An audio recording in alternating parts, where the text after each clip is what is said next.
Genesis, the first book of Moses. Chapter 1. In the beginning, God created the heavens and the earth. The earth was formless and empty. Darkness was on the surface of the deep, and God's Spirit was hovering over the surface of the waters. God said, "Let there be light," and there was light. God saw the light and saw that it was good. God divided the light from the darkness. God called the light day, and the darkness he called night. There was evening, and there was morning, the first day. God said, "Let there be an expanse in the middle of the waters, and let it divide the waters from the waters." God made the expanse, and divided the waters which were under the expanse from the waters which were above the expanse. And it was so. God called the expanse sky. There was evening, and there was morning, the second day.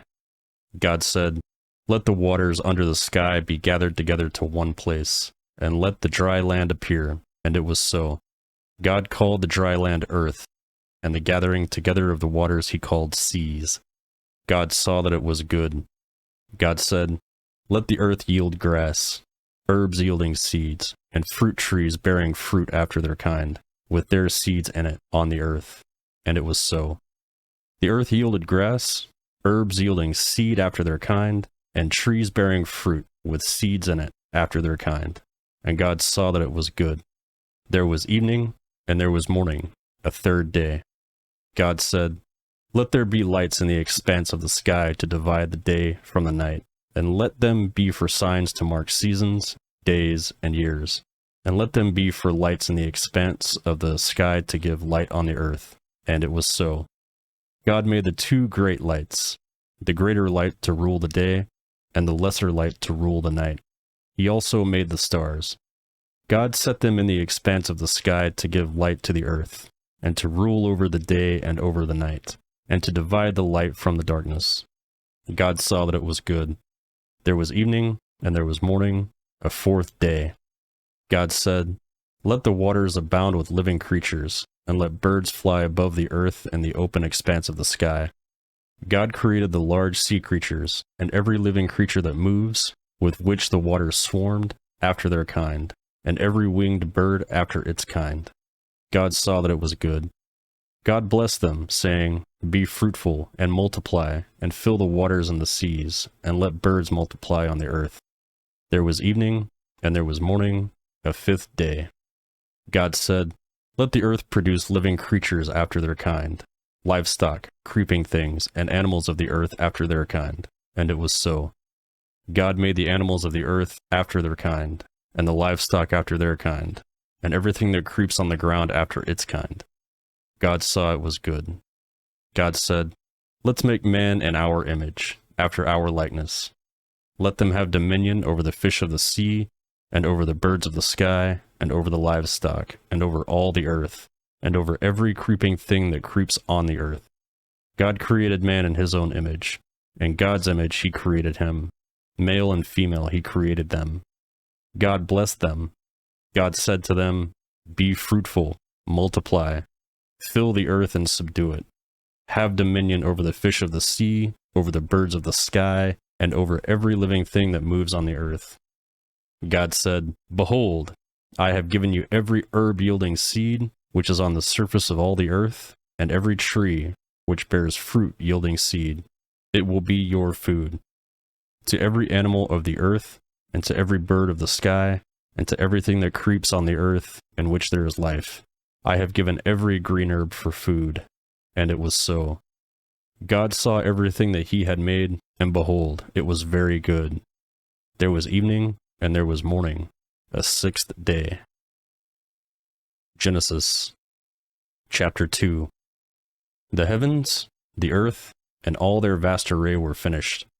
On the seventh day, God finished his work which he had done, and he rested on the seventh day from all his work which he had done. God blessed the seventh day, and made it holy, because he rested in it from all his work of creation which he had done. This is the history of the generations of the heavens and of the earth when they were created, in the day that Yahweh God made the earth and the heavens. No plant of the field was yet in the earth, and no herb of the field had yet sprung up, for Yahweh God had not caused it to rain on the earth. There was not a man to till the ground, but a mist went up from the earth and watered the whole surface of the ground. Yahweh God formed the man from the dust of the ground, and breathed into his nostrils the breath of life, and man became a living soul. Yahweh God planted a garden eastward, in Eden, and there he put the man whom he had formed. Out of the ground Yahweh God made every tree to grow that is pleasant to the sight, and good for food, including the tree of life in the middle of the garden, and the tree of knowledge of good and evil. A river went out of Eden to water the garden, and from there it was parted, and became the source of 4 rivers. The name of the first is Pishon. It flows through the whole land of Havilah, where there is gold, and the gold of that land is good. Bdellium and onyx stone were also there. The name of the second river is Gihon. It is the same river that flows through the whole land of Cush. The name of the third river is Hiddekel. This is the one which flows in front of Assyria. The fourth river is the Euphrates. Yahweh God took the man and put him in the Garden of Eden to cultivate it and keep it. Yahweh God commanded the man, saying, "You may freely eat of every tree in the garden, but you shall not eat of the tree of knowledge of good and evil. For in the day that you eat of it, you will surely die." Yahweh God said, "It is not good for the man to be alone. I will make him a helper comparable to him." Out of the ground, Yahweh God formed every animal of the field, and every bird of the sky, and brought them to the man to see what he would call them. Whatever the man called every living creature became its name. The man gave names to all the livestock, and to the birds of the sky, and to every animal of the field. But for man there was not found a helper comparable to him. Yahweh God caused the man to fall into a deep sleep. As the man slept, he took one of his ribs, and closed up the flesh in its place. Yahweh God made a woman from the rib which he had taken from the man, and brought her to the man. The man said, "This is now bone of my bones, and flesh of my flesh. She will be called woman, because she was taken out of man. Therefore, a man will leave his father and his mother, and will join with his wife, and they will be one flesh." The man and his wife were both naked, and they were not ashamed. Genesis Chapter 3. Now the serpent was more suitable than any animal of the field which Yahweh God had made. He said to the woman, "Has God really said, 'You shall not eat of any tree of the garden'?" The woman said to the serpent, "We may eat fruit from the trees of the garden, but not the fruit of the tree which is in the middle of the garden. God has said, 'You shall not eat of it, you shall not touch it, lest you die.'" The serpent said to the woman, "You won't really die, for God knows that in the day you eat it, your eyes will be opened, and you will be like God, knowing good and evil." When the woman saw that the tree was good for food, and that it was a delight to the eyes, and that the tree was to be desired to make one wise, she took some of its fruit and ate. Then she gave some to her husband with her, and he ate it too. Their eyes were opened, and they both knew that they were naked. They sewed fig leaves together and made coverings for themselves. They heard Yahweh God's voice walking in the garden in the cool of the day, and the man and his wife hid themselves from the presence of Yahweh God among the trees of the garden. Yahweh God called to the man and said to him, "Where are you?" The man said, "I heard your voice in the garden, and I was afraid because I was naked, so I hid myself." God said, "Who told you that you were naked? Have you eaten from the tree that I commanded you not to eat from?" The man said, "The woman whom you gave to be with me, she gave me fruit from the tree, and I ate it." Yahweh God said to the woman, "What have you done?" The woman said, "The serpent deceived me, and I ate." Yahweh God said to the serpent, "Because you have done this, you are cursed above all livestock, and above every animal of the field. You shall go on your belly, and you shall eat dust all of the days of your life. I will put hostility between you and the woman, and between your offspring and her offspring. He will bruise your head, and you will bruise his heel." To the woman he said, "I will greatly multiply your pain in childbirth. You will bear children in pain. Your desire will be for your husband, and he will rule over you."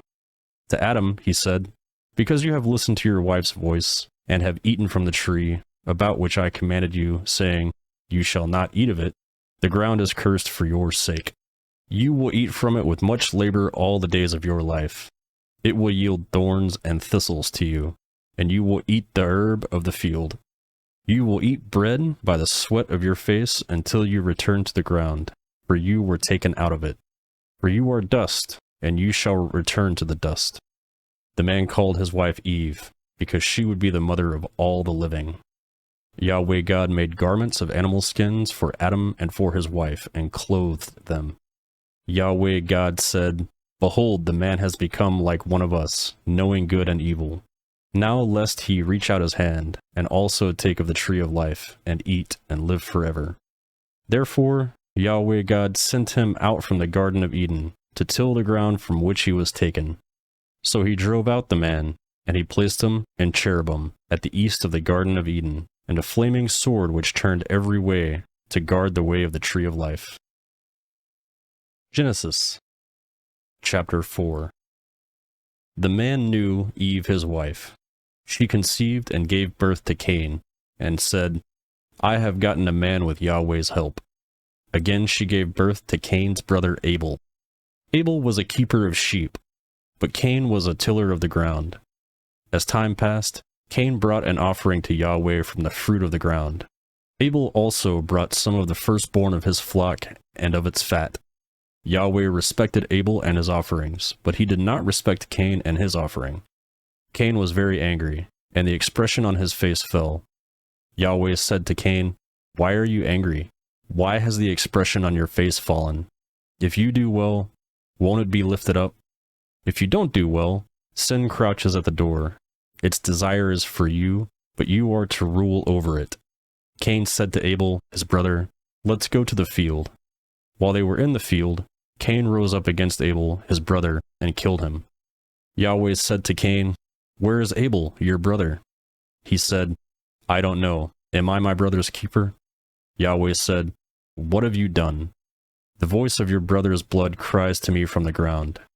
Now you are cursed because of the ground, which has opened its mouth to receive your brother's blood from your hand. From now on, when you till the ground, it won't yield its strength to you.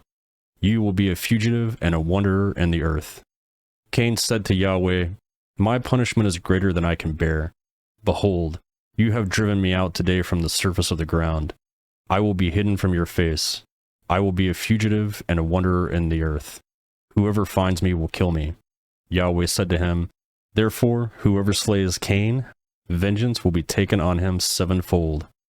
Yahweh appointed a sign for Cain, so that anyone finding him would not strike him. Cain left Yahweh's presence and lived in the land of Nod, east of Eden. Cain knew his wife. She conceived and gave birth to Enoch.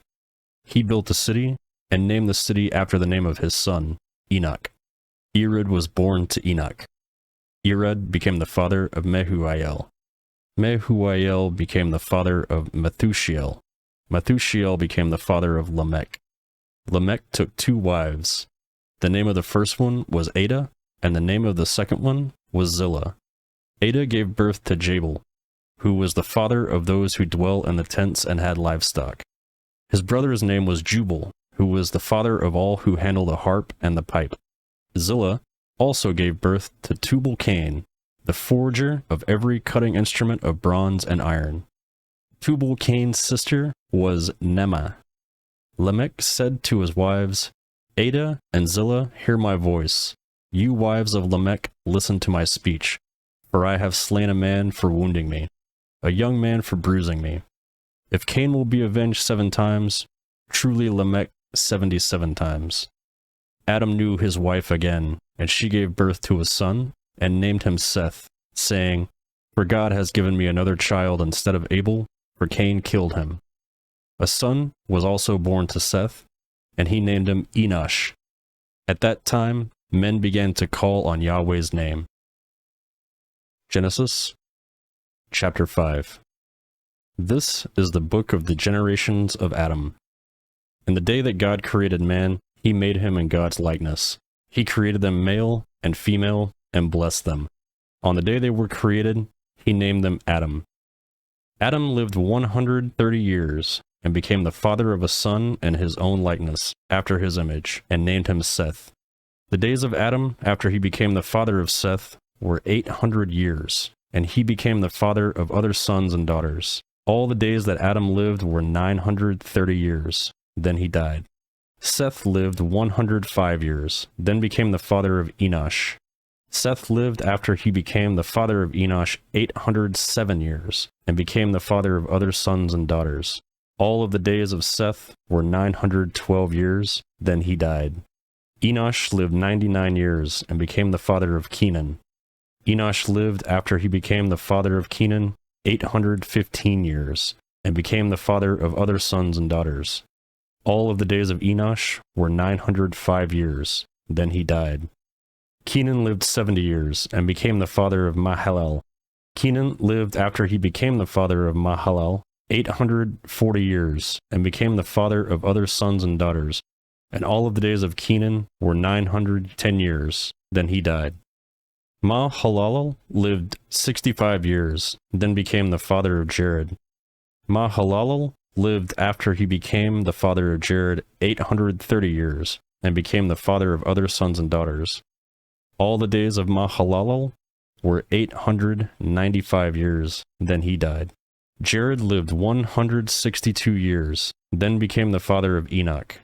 Jared lived after he became the father of Enoch 800 years, and became the father of other sons and daughters. All of the days of Jared were 962 years, and then he died. Enoch lived 65 years, and became the father of Methuselah. After Methuselah's birth, Enoch walked with God for 300 years, and became the father of more sons and daughters. All the days of Enoch were 365 years.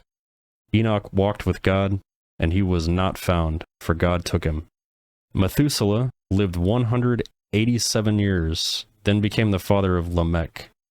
Methuselah lived after he became the father of Lamech 782 years, and became the father of other sons and daughters.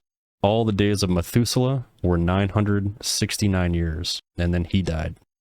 Lamech lived 182 years, then became the father of a son. He named him Noah, saying, "This one will comfort us in our work and in the toil of our hands, caused by the ground which Yahweh has cursed." Lamech lived after he became the father of Noah 595 years, and became the father of other sons and daughters. All the days of Lamech were 777 years, then he died. Noah was 500 years old. Then Noah became the father of Shem, Ham, and Japheth. Genesis chapter 6. When man began to multiply on the surface of the ground, and daughters were born to them, God's sons saw that men's daughters were beautiful, and they took away any that they wanted for themselves as wives. Yahweh said, "My spirit will not strive with men forever, because he is also flesh. So his days will be 120 years. The Nephilim were in the earth in those days, and also after that. When God's sons came into men's daughters and had children with them, those were the mighty men who were of old, men of renown. Yahweh saw that the wickedness of man was great, and that every imagination of the thought of man's hearts was continually only evil. Yahweh was sorry that he had made man on the earth, and it grieved him in his heart. Yahweh said, "I will destroy man, whom I have created from the surface of the ground, man, along with animals, creeping things, and birds of the sky, for I am sorry that I have made them." But Noah found favor in Yahweh's eyes. This is the history of the generations of Noah. Noah was a righteous man, blameless among the people of his time. Noah walked with God. Noah became the father of 3 sons, Shem, Ham, and Japheth. The earth was corrupt before God, and the earth was filled with violence. God saw the earth, and saw that it was corrupt, for all flesh had corrupted their way on the earth. God said to Noah, "I will bring an end to all flesh, for the earth is filled with violence through them. Behold, I will destroy them and the earth. Make a ship of gopher wood.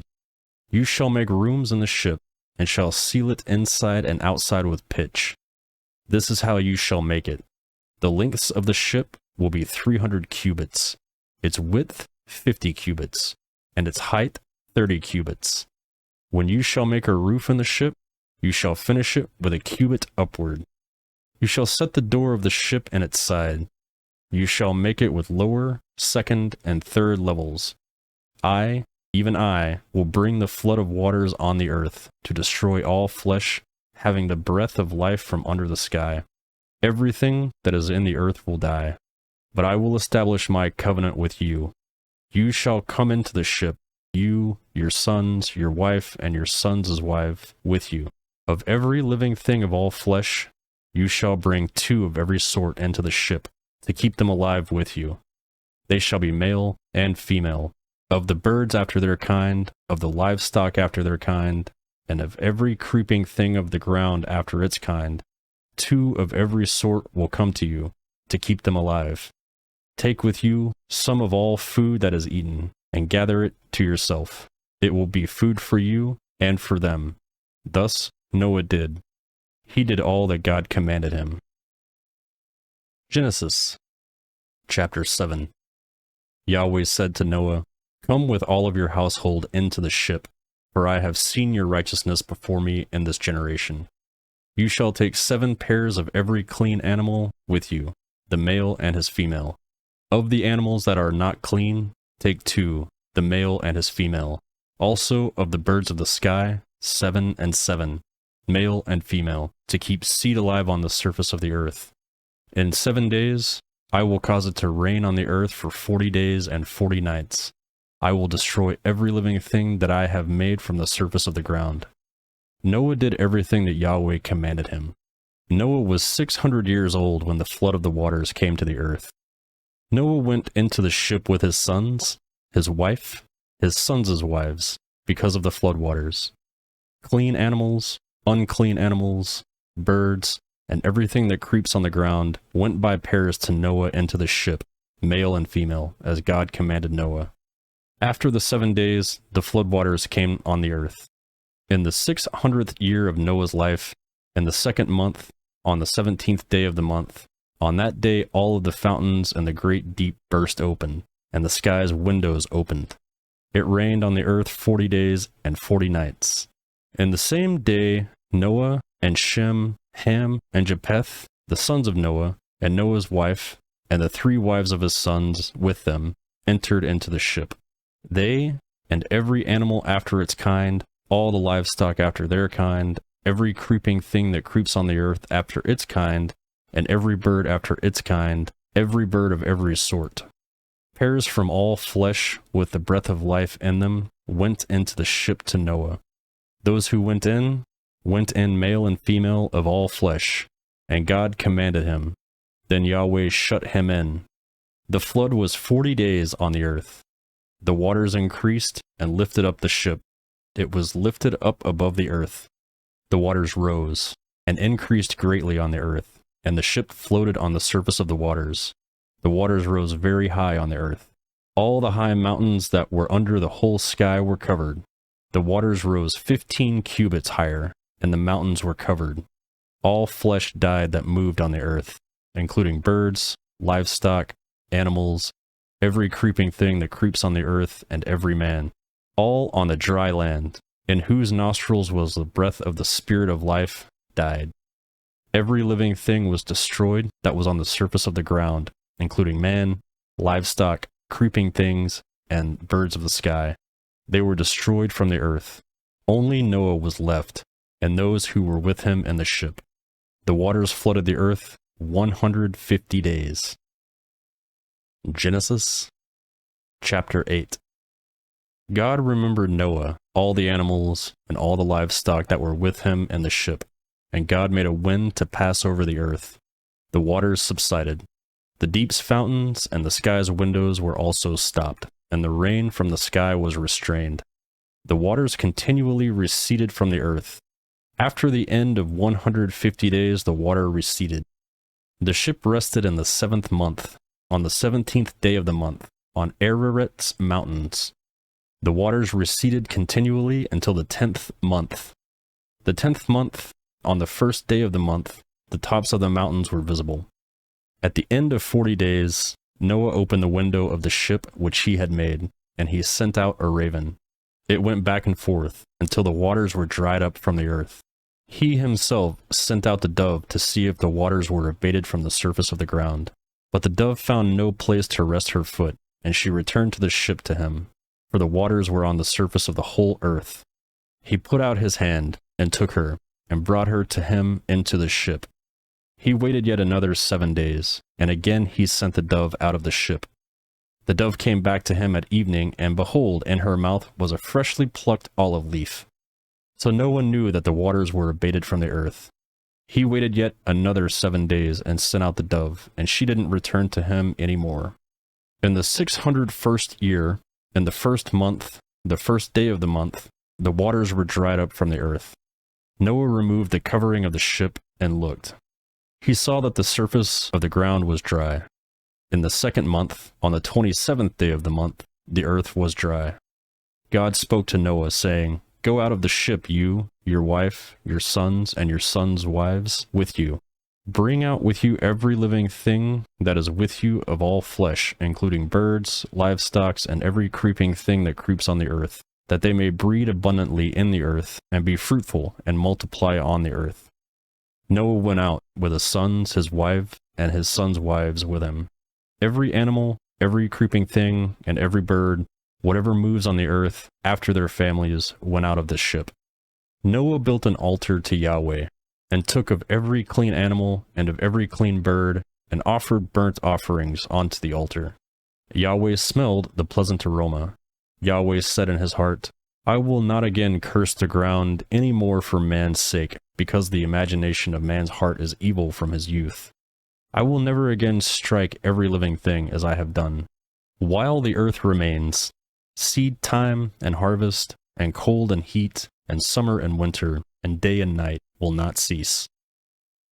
Genesis chapter 9. God blessed Noah and his sons, and said to them, "Be fruitful, multiply, and replenish the earth. The fear of you and the dread of you will be on every animal of the earth, and on every bird of the sky. Everything that moves along the ground, and all the fish of the sea are delivered into your hand. Every moving thing that lives will be food for you. As I gave you the green herb, I have given everything to you. But flesh with its life, that is, its blood, you shall not eat. I will surely require accounting for your life's blood. At the hand of every animal I will require it. At the hand of man, even at the hand of every man's brother, I will require the life of man. Whoever sheds man's blood, his blood will be shed by man, for God made man in his own image. Be fruitful and multiply. Increase abundantly in the earth and multiply in it." God spoke to Noah and to his sons with him, saying, "As for me, behold, I shall establish my covenant with you, and with your offspring after you, and with every living creature that is with you, the birds, the livestock, and every animal of the earth with you, of all that go out of the ship, even every animal of the earth. I will establish my covenant with you. All flesh will not be cut off any more by the waters of the flood. There will never again be a flood to destroy the earth." God said, "This is the token of the covenant which I make between me and you and every living creature that is with you for perpetual generations. I set my rainbow in the cloud, and it will be a sign of a covenant between me and the earth. When I bring a cloud over the earth, that the rainbow will be seen in the cloud, I will remember my covenant, which is between me and you and every living creature of all flesh, and the waters will no more become a flood to destroy all flesh. The rainbow will be in the cloud. I will look at it, that I may remember the everlasting covenant between God and every living creature of all flesh that is on the earth." God said to Noah, "This is the token of the covenant which I have established between me and all flesh that is on the earth." The sons of Noah who went out from the ship were Shem, Ham, and Japheth. Ham is the father of Canaan. These three were the sons of Noah, and from these the whole earth was populated. Noah began to be a farmer, and planted a vineyard. He drank of the wine and got drunk. He was uncovered within his tent. Ham, the father of Canaan, saw the nakedness of his father, and told his two brothers outside. Shem and Japheth took a garment, and laid it on both their shoulders, went in backwards, and covered the nakedness of their father. Their faces were backwards, and they didn't see their father's nakedness. Noah awoke from his wine and knew what his youngest son had done to him. He said, Canaan is cursed. He will be a servant of servants to his brothers. He said, Blessed be Yahweh, the God of Shem. Let Canaan be his servant. May God enlarge Japheth. Let him dwell in the tents of Shem. Let Canaan be his servant. Noah lived 350 years after the flood. All the days of Noah were 950 years, and then he died. Genesis, chapter 10. Now this is the history of the generations of the sons of Noah, and of Shem, Ham, and Japheth. Sons were born to them after the flood. The sons of Japheth were Gomer, Magog, Madai, Javan, Tubal, Meshech, Tiras. The sons of Gomer were Ashkenaz, Riphath, Togarmah. The sons of Javan were Elisha, Tarshish, Kittim, and Dod-anem. Of these were the islands of the nations divided in their lands, everyone after his language, and after their families in their nations. The sons of Ham were Cush, Mizraim, Put, and Canaan. The sons of Cush were Seba, Havilah, Sabta, Ramah, Sabteka.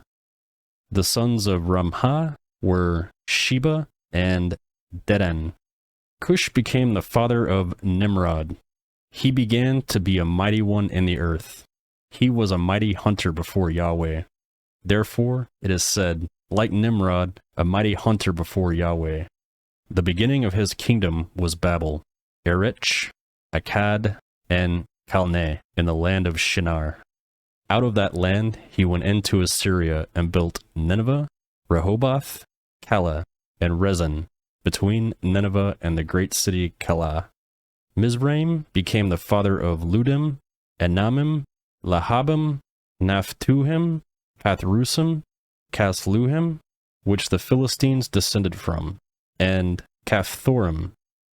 Canaan became the father of Sidon, his firstborn, Heth, the Jebusites, the Amorites, the Girgashites, the Hevites, the Archites, the Sinites, the Arvadites, the Zemarites, and the Hamathites. Afterward, the families of the Canaanites were spread abroad. The border of the Canaanites was from Sidon, as you go towards Gerar, to Gaza, as you go towards Sodom, Gomorrah, Admah, and Zeboim, to Lasha. These are the sons of Ham, after their families, according to their languages, and in their lands and their nations. Children were also born to Shem, the elder brother of Japheth, the father of all the children of Eber. The sons of Shem were Elam, Ashur, Arpachshad, Lud, and Aram. The sons of Aram were Uz, Hul, Gether, and Mash. Arpachshad became the father of Shaleh. Shaleh became the father of Eber.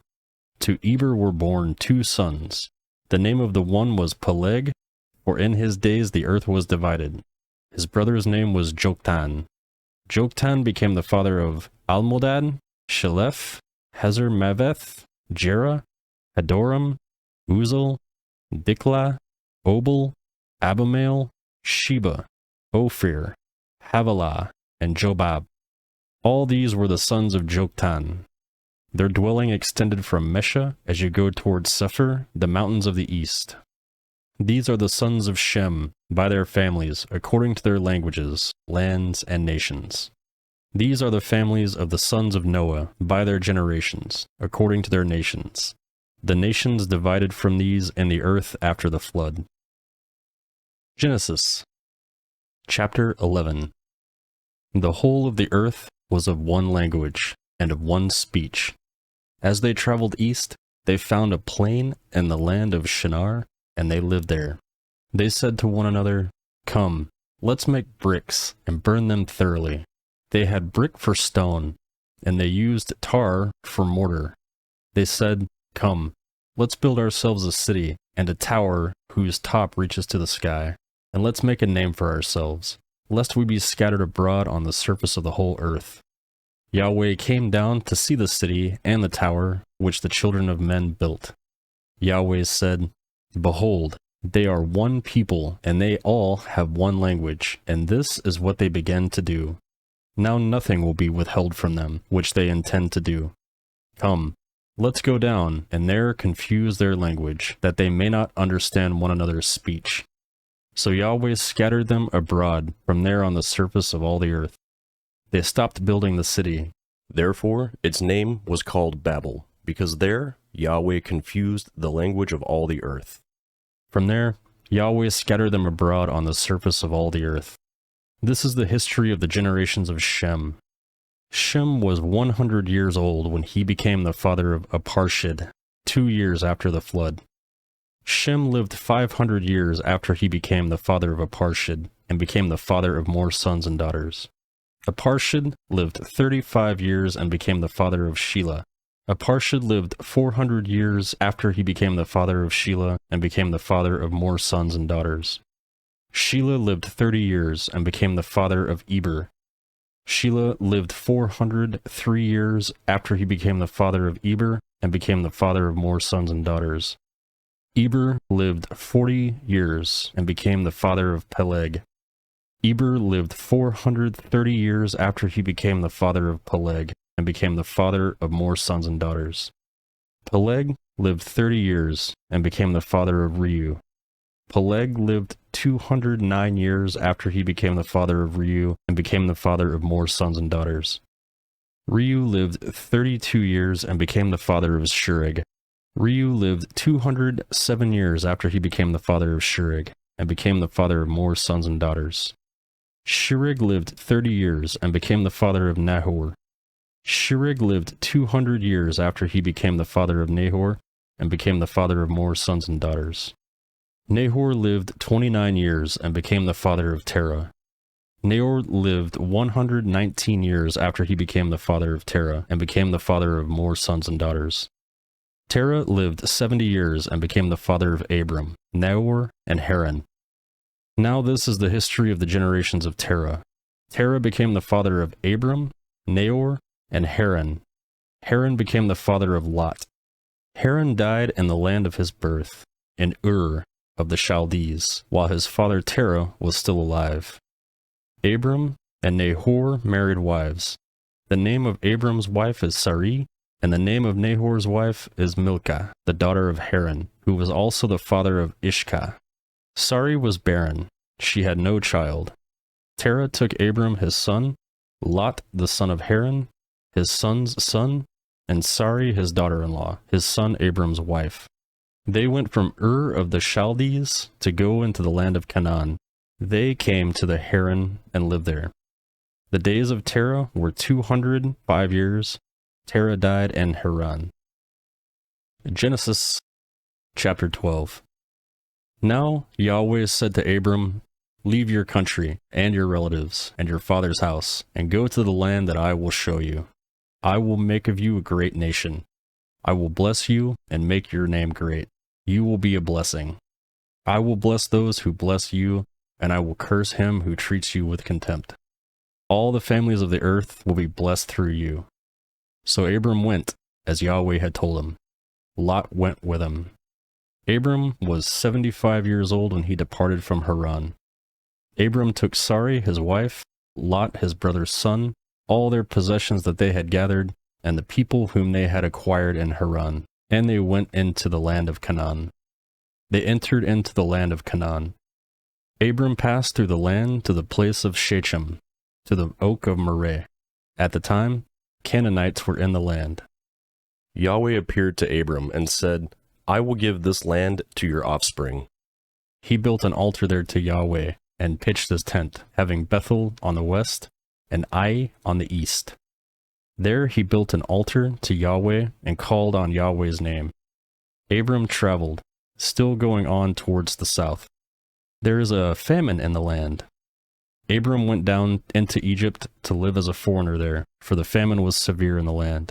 When he had come near to Egypt, he said to Sarai his wife, See now, I know that you are a beautiful woman to look at. It will happen that when the Egyptians see you, they will say, This is his wife. They will kill me, but they will save you alive.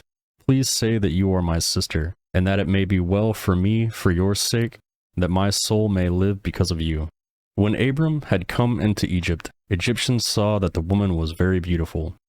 The princes of Pharaoh saw her, and praised her to Pharaoh, and the woman was taken into Pharaoh's house. He dwelt well with Abram for her sake. He had sheep, cattle, male donkeys, male servants, female donkeys, and camels. Yahweh afflicted Pharaoh and his house with great plagues because of Sarai, Abram's wife.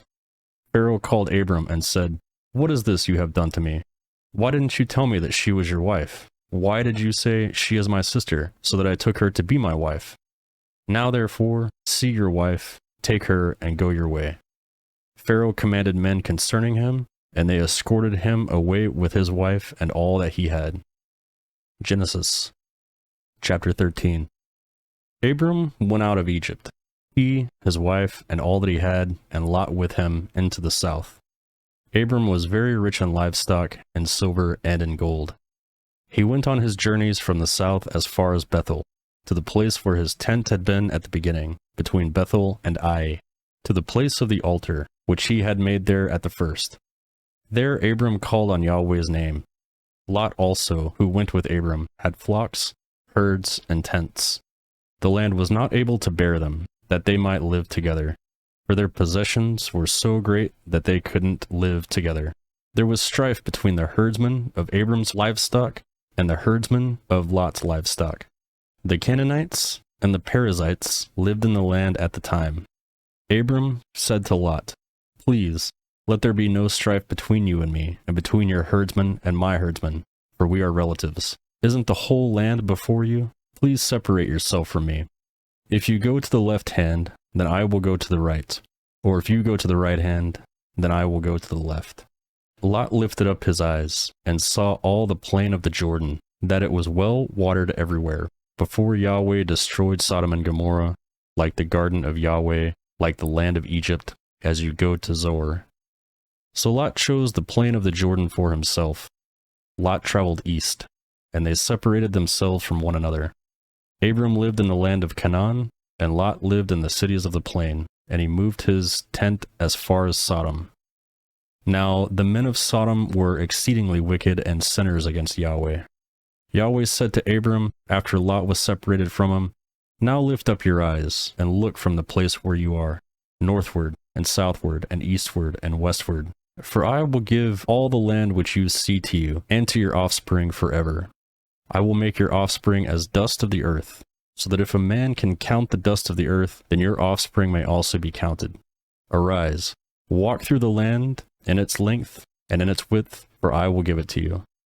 Abram moved his tent, and came and lived by the oaks of Mamre, which are in Hebron, and built an altar there to Yahweh. Genesis chapter 14. In the days of Amraphel, king of Shinar, Arioch, king of Elasar, Shedor Laomar, king of Elam, and Tidal, the king of Goim. They made war with Bera, king of Sodom, Birsha, king of Gomorrah, Shinab, king of Admah, Shemeber, king of Zeboim, and the king of Bela, also called Zoar.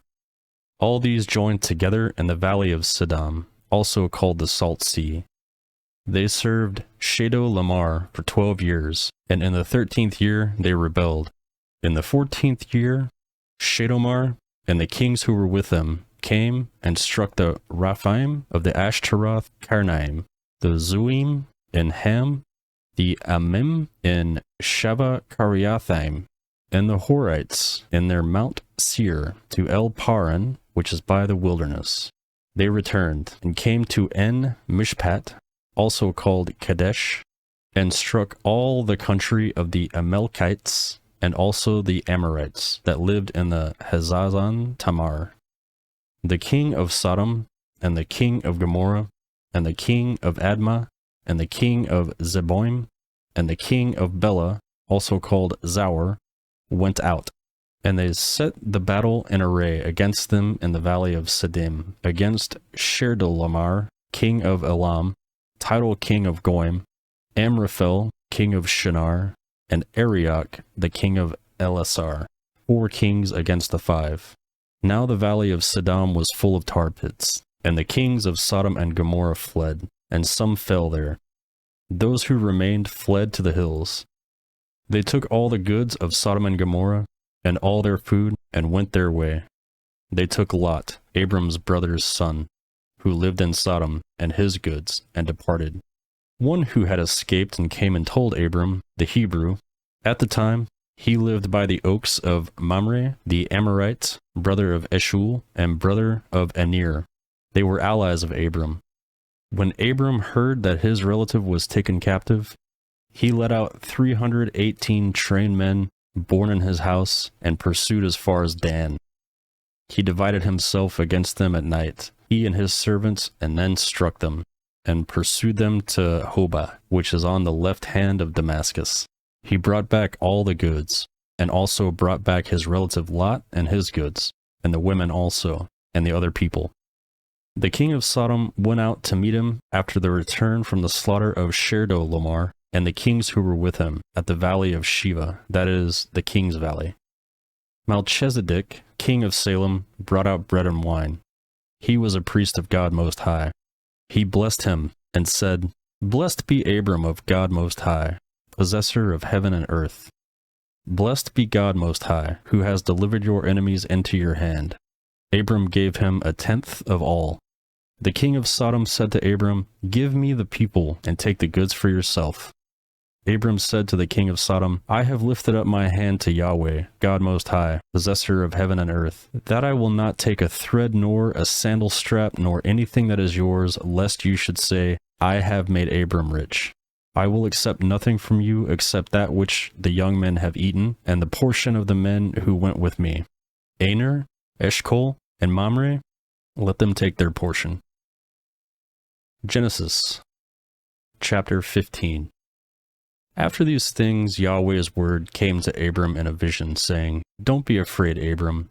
I am your shield, your exceedingly great reward. Abram said, Lord, Yahweh, what will you give me, since I go childless, and he who will inherit my estate at Elazar of Damascus? Abram said, Behold, you have given no children to me, and behold, one born in my house is my heir.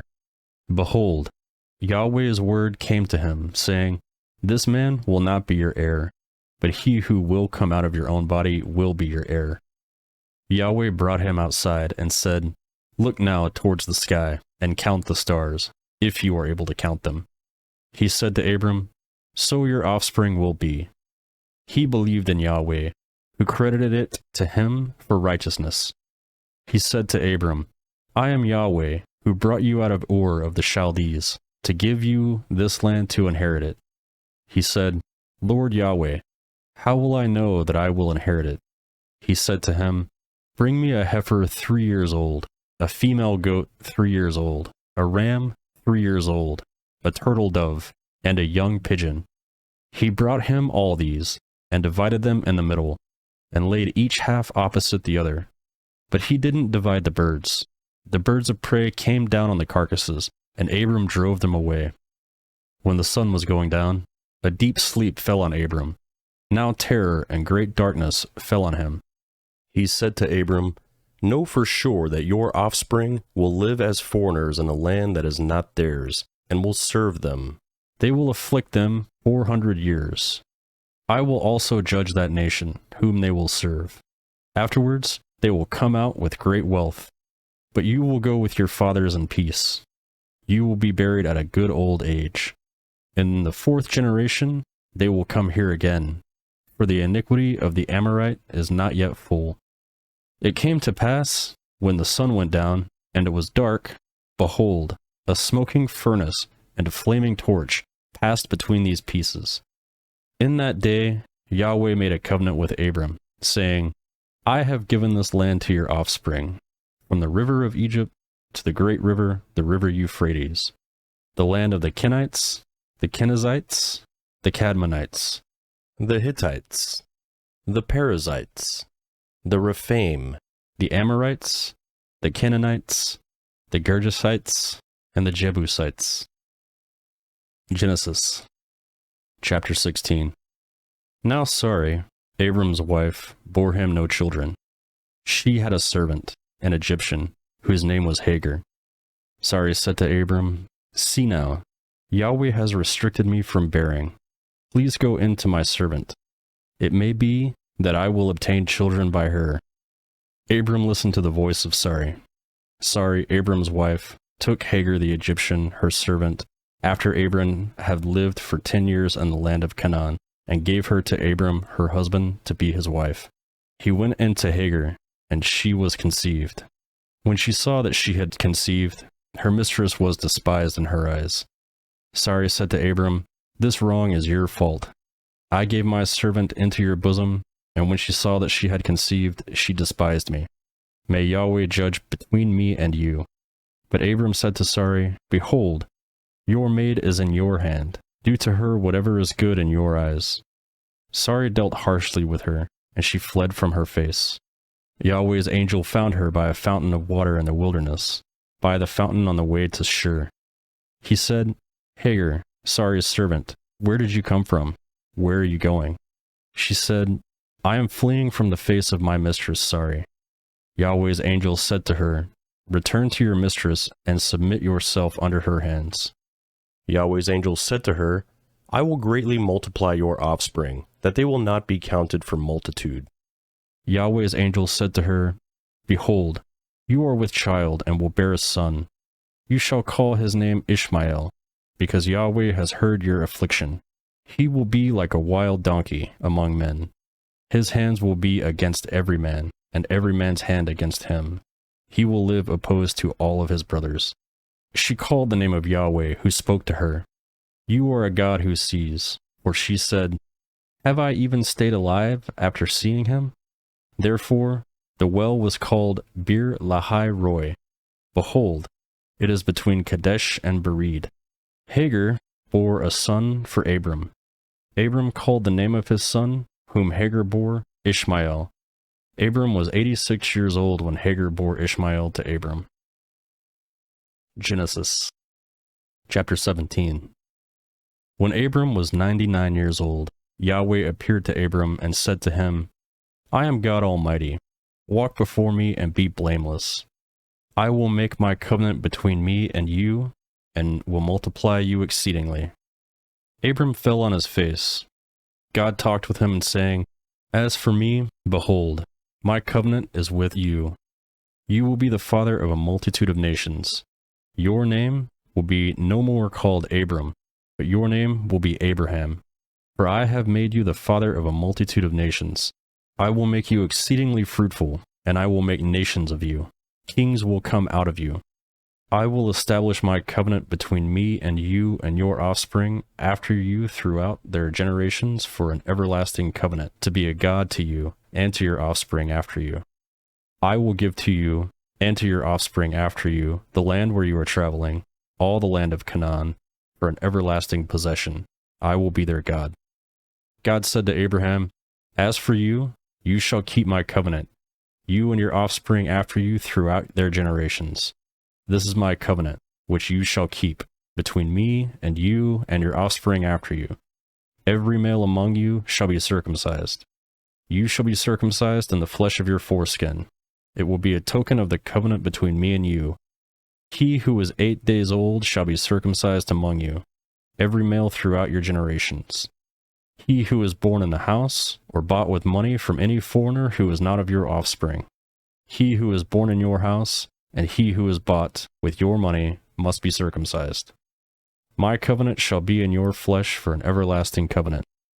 The uncircumcised male who is not circumcised in the flesh of his foreskin, that soul shall be cut from his people. He has broken my covenant." God said to Abraham, "As for Sarai, your wife, you shall not call her name Sarai, but her name shall be Sarah. I will bless her, and moreover I will give you a son by her. Yes, I will bless her, and she shall be the mother of nations. Kings of peoples will come from her." Then Abraham fell on his face, and laughed, and said in his heart, "Will a child be born to him who is 100 years old? Will Sarah, who is 90 years old, give birth?" Abraham said to God, "Oh, that Ishmael might live before you." God said, "No, but Sarah your wife will bear a son. You shall call his name Isaac. I will establish my covenant with him for an everlasting covenant for his offspring after him. As for Ishmael, I have heard you. Behold, I have blessed him, and will make him fruitful, and will multiply him exceedingly. He will become the father of 12 princes, and I will make him a great nation. But I will establish my covenant with Isaac, whom Sarah will bear to you at this set time next year." When he finished talking with him, God went up from Abraham. Abraham took Ishmael, his son, all who were born in his house, and all who were bought with his money, every male among the men of Abraham's house, and circumcised the flesh of their foreskin in the same day, as God had said to him. Abraham was 99 years old when he was circumcised in the flesh of his foreskin. Ishmael, his son, was 13 years old when he was circumcised in the flesh of his foreskin. In the same day both Abraham and Ishmael his son were circumcised. All the men of his house, those born in the house, and those bought with money from a foreigner, were circumcised with him. Genesis chapter 18. Yahweh appeared to him by the oaks of Mamre, as he sat in the tent door in the heat of the day. He lifted up his eyes and looked, and saw that 3 men stood near him. When he saw them, he ran to meet them from the tent door, and bowed himself to the earth, and said, "My Lord, if now I have found favor in your sight, please don't go away from your servant. Now let a little water be fetched, wash your feet, and rest yourself under the tree. I will get a piece of bread so that you can refresh your heart. After that you may go your way, now that you have come to your servant." They said, "Very well, do as you have said." Abraham hurried into the tent to Sarah, and said, "Quickly prepare thee 3 seahs of fine meal, knead it, and make cakes." Abraham ran to the herd, and fetched a tender and good calf, and gave it to the servant. He hurried to dress it. He took butter, milk, and the calf which he had dressed, and set it before them. He stood by them under the tree, and they ate. They asked him, "Where is Sarah, your wife?" He said, "There, in the tent." He said, "I will certainly return to you about this time next year, and behold, Sarah your wife will have a son." Sarah heard in the tent door, which was behind him. Now Abraham and Sarah were old, well advanced in age. Sarah had passed the age of childbearing. Sarah laughed within herself, saying, "After I have grown old, will I have pleasure, my Lord, being old also?" Yahweh said to Abraham, "Why did Sarah laugh, saying, 'Will I really bear a child when I am old?' Is anything too hard for Yahweh? At the set time I will return to you, when the season comes around, and Sarah will have a son." Then Sarah denied it, saying, "I didn't laugh," for she was afraid. He said, "No, but you did laugh." The men rose up from there and looked towards Sodom. Abraham went with them to see them on their way. Yahweh said, "Will I hide from Abraham what I do, since Abraham will surely become a great and mighty nation, and all the nations of the earth will be blessed in him? For I have known him, to the end that he may command his children and his household after him, that they may keep the way of Yahweh, to do righteousness and justice, to the end that Yahweh may bring on Abraham that which he has spoken of him."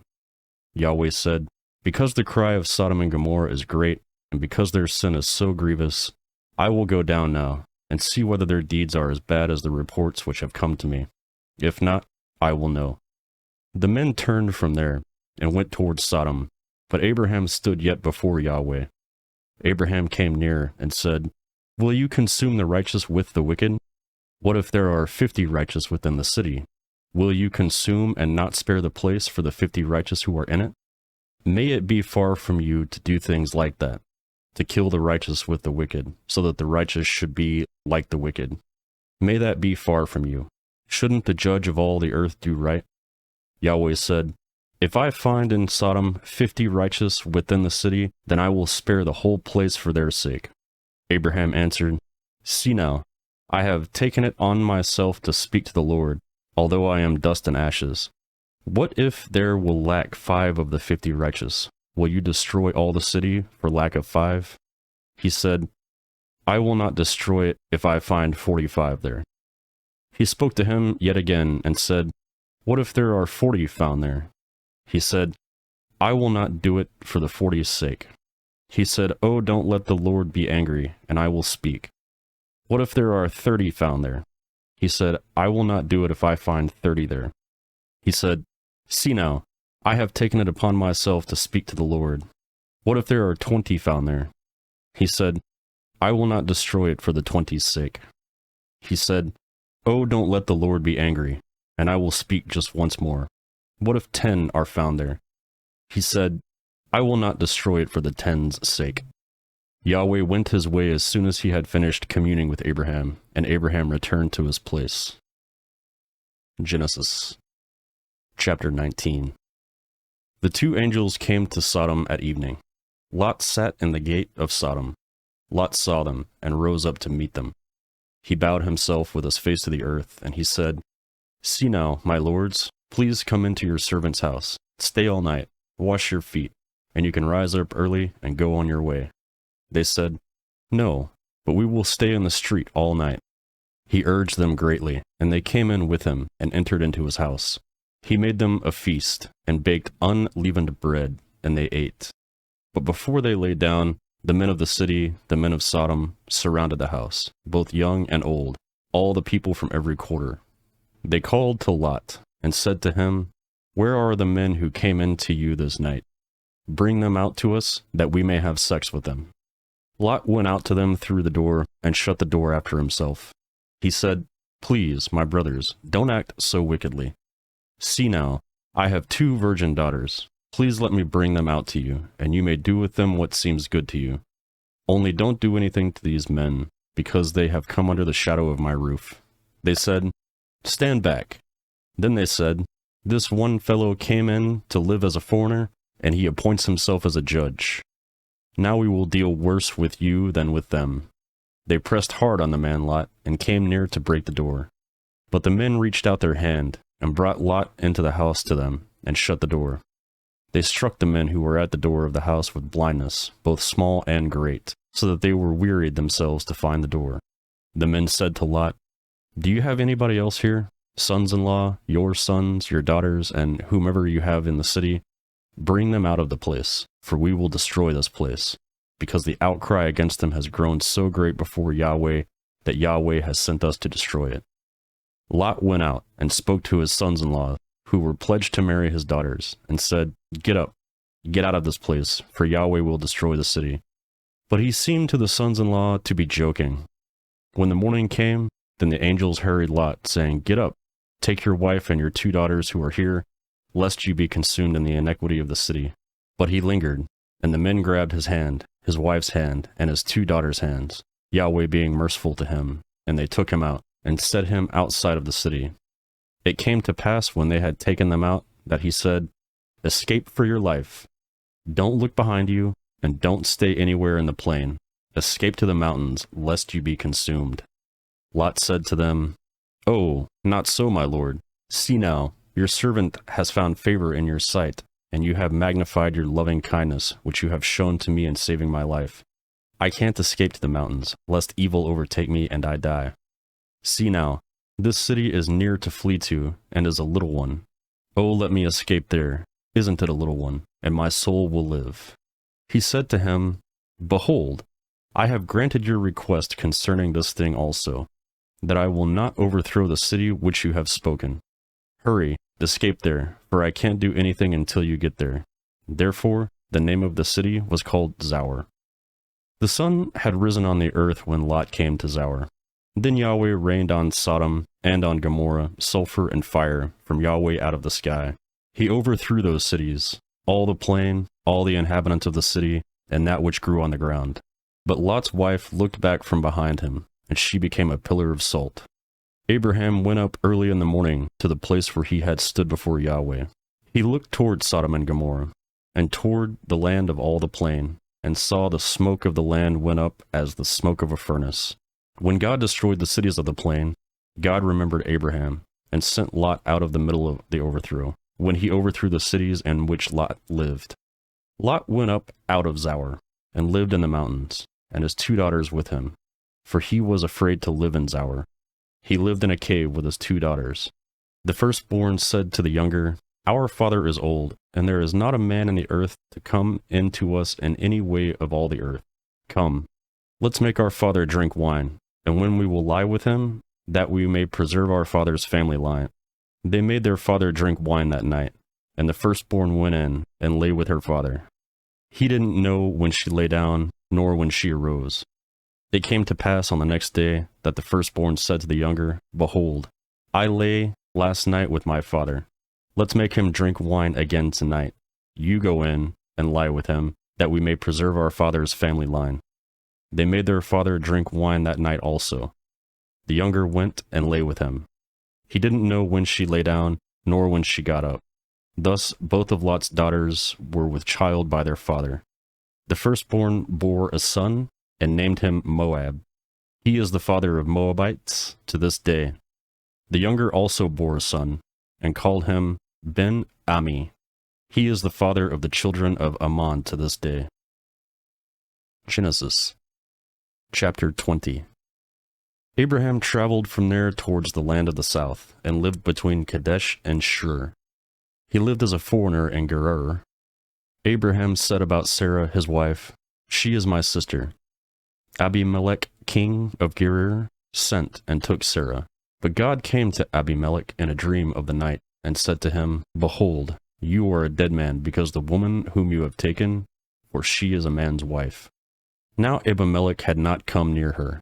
He said, Lord, will you kill even a righteous nation? Didn't he tell me, She is my sister? She, even she herself said, He is my brother. I have done this in the integrity of my heart and the innocence of my hands. God said to him in the dream, Yes, I know that in the integrity of your heart you have done this, and I also withheld you from sinning against me. Therefore, I didn't allow you to touch her. Now, therefore, restore the man's wife, for he is a prophet, and he will pray for you, and you will live. If you don't restore her, know for sure that you will die, you and all who are yours. Abimelech rose early in the morning, and called all his servants, and told all these things in their ear. The men were very scared. Then Abimelech called Abraham and said to him, What have you done to us? How have I sinned against you, that you have brought onto me and on my kingdom a great sin? You have done deeds to me that ought not be done. Abimelech said to Abraham, What did you see that you have done this thing? Abraham said, Because I thought, Surely the fear of God is not in this place, that they will kill me for my wife's sake. Besides, she is indeed my sister, the daughter of my father, but not the daughter of my mother, and she became my wife. When God caused me to wander from my father's house, I said to her, This is your kindness, for which you shall show me. Everywhere that we go, say of me, He is my brother. Abimelech took sheep and cattle, male servants and female servants, and gave them to Abraham, and restored Sarah his wife to him. Abimelech said, Behold, my land is before you, dwell where it pleases you. To Sarah he said, Behold, I have given your brother 1,000 pieces of silver. Behold, it is for you a covering of the eyes to all that are with you. In front of all, you are vindicated. Abraham prayed to God. So God healed Abimelech, his wife, and his female servants, and they bore children. For Yahweh had closed up tight all the wombs of the house of Abimelech, because of Sarah, Abraham's wife. Genesis chapter 21. Yahweh visited Sarah as he had said, and Yahweh did to Sarah as he had spoken. Sarah conceived and bore Abraham a son in his old age, at the set time of which God had spoken to him. Abraham called his son who was born to him, whom Sarah bore to him, Isaac. Abraham circumcised his son, Isaac, when he was 8 years old, as God had commanded him. Abraham was 100 years old when his son Isaac was born to him. Sarah said, God has made me laugh. Everyone who hears will laugh with me. Sarah said, Who would have said to Abraham that Sarah would nurse children? For I have borne him a son in his old age. The child grew and was weaned. Abraham was made a great feast on the day that Isaac was weaned. Sarah saw the son of Hagar, the Egyptian, whom she had borne to Abraham, mocking. Therefore she said to Abraham, Cast out this servant and her son, for the son of this servant will not be heir with my son Isaac. The thing was very grievous in Abraham's sight on account of his son. God said to Abraham, Don't let it be grievous in your sight because of the boy, and because of your servant. In all that Sarah says to you, listen to her voice, for your offspring will be named through Isaac. I will also make a nation of the son of the servant, because he is your child." Abraham rose up early in the morning, and took bread and a container of water, and gave it to Hagar, putting it on her shoulder, and gave her the child, and sent her away. She departed, and wandered in the wilderness of Beersheba. The water in the container was spent, and she put the child under one of the shrubs. She went and sat down opposite him, a good way off, about a bow shot away, for she said, "Don't let me see the death of the child." She sat opposite him, and lifted up her voice, and wept. God heard the voice of the boy. The angel of God called to Hagar out of the sky, and said to her, "What troubles you, Hagar? Don't be afraid, for God has heard the voice of the boy where he is. Get up, lift up the boy, and hold him with your hand, for I will make him a great nation." God opened her eyes, and she saw a well of water. She went, filled the container with water, and gave the boy a drink. God was with the boy, and he grew. He lived in the wilderness, and as he grew up, he became an archer. He lived in the wilderness of Paran. His mother got a wife for him out of the land of Egypt. At the time, Abimelech and Phicol, the captain of his army, spoke to Abraham, saying, "God is with you in all that you do. Now, therefore, swear to me here by God that you will not deal falsely with me, nor with my son, nor with my son's son. But according to the kindness that I have done to you, you shall do to me, and to the land in which you have lived as a foreigner." Abraham said, "I will swear." Abraham complained to Abimelech because of a water well, which Abimelech's servants had violently taken away. Abimelech said, "I don't know who has done this thing. You didn't tell me, and I didn't hear of it until today." Abraham took sheep and cattle and gave them to Abimelech.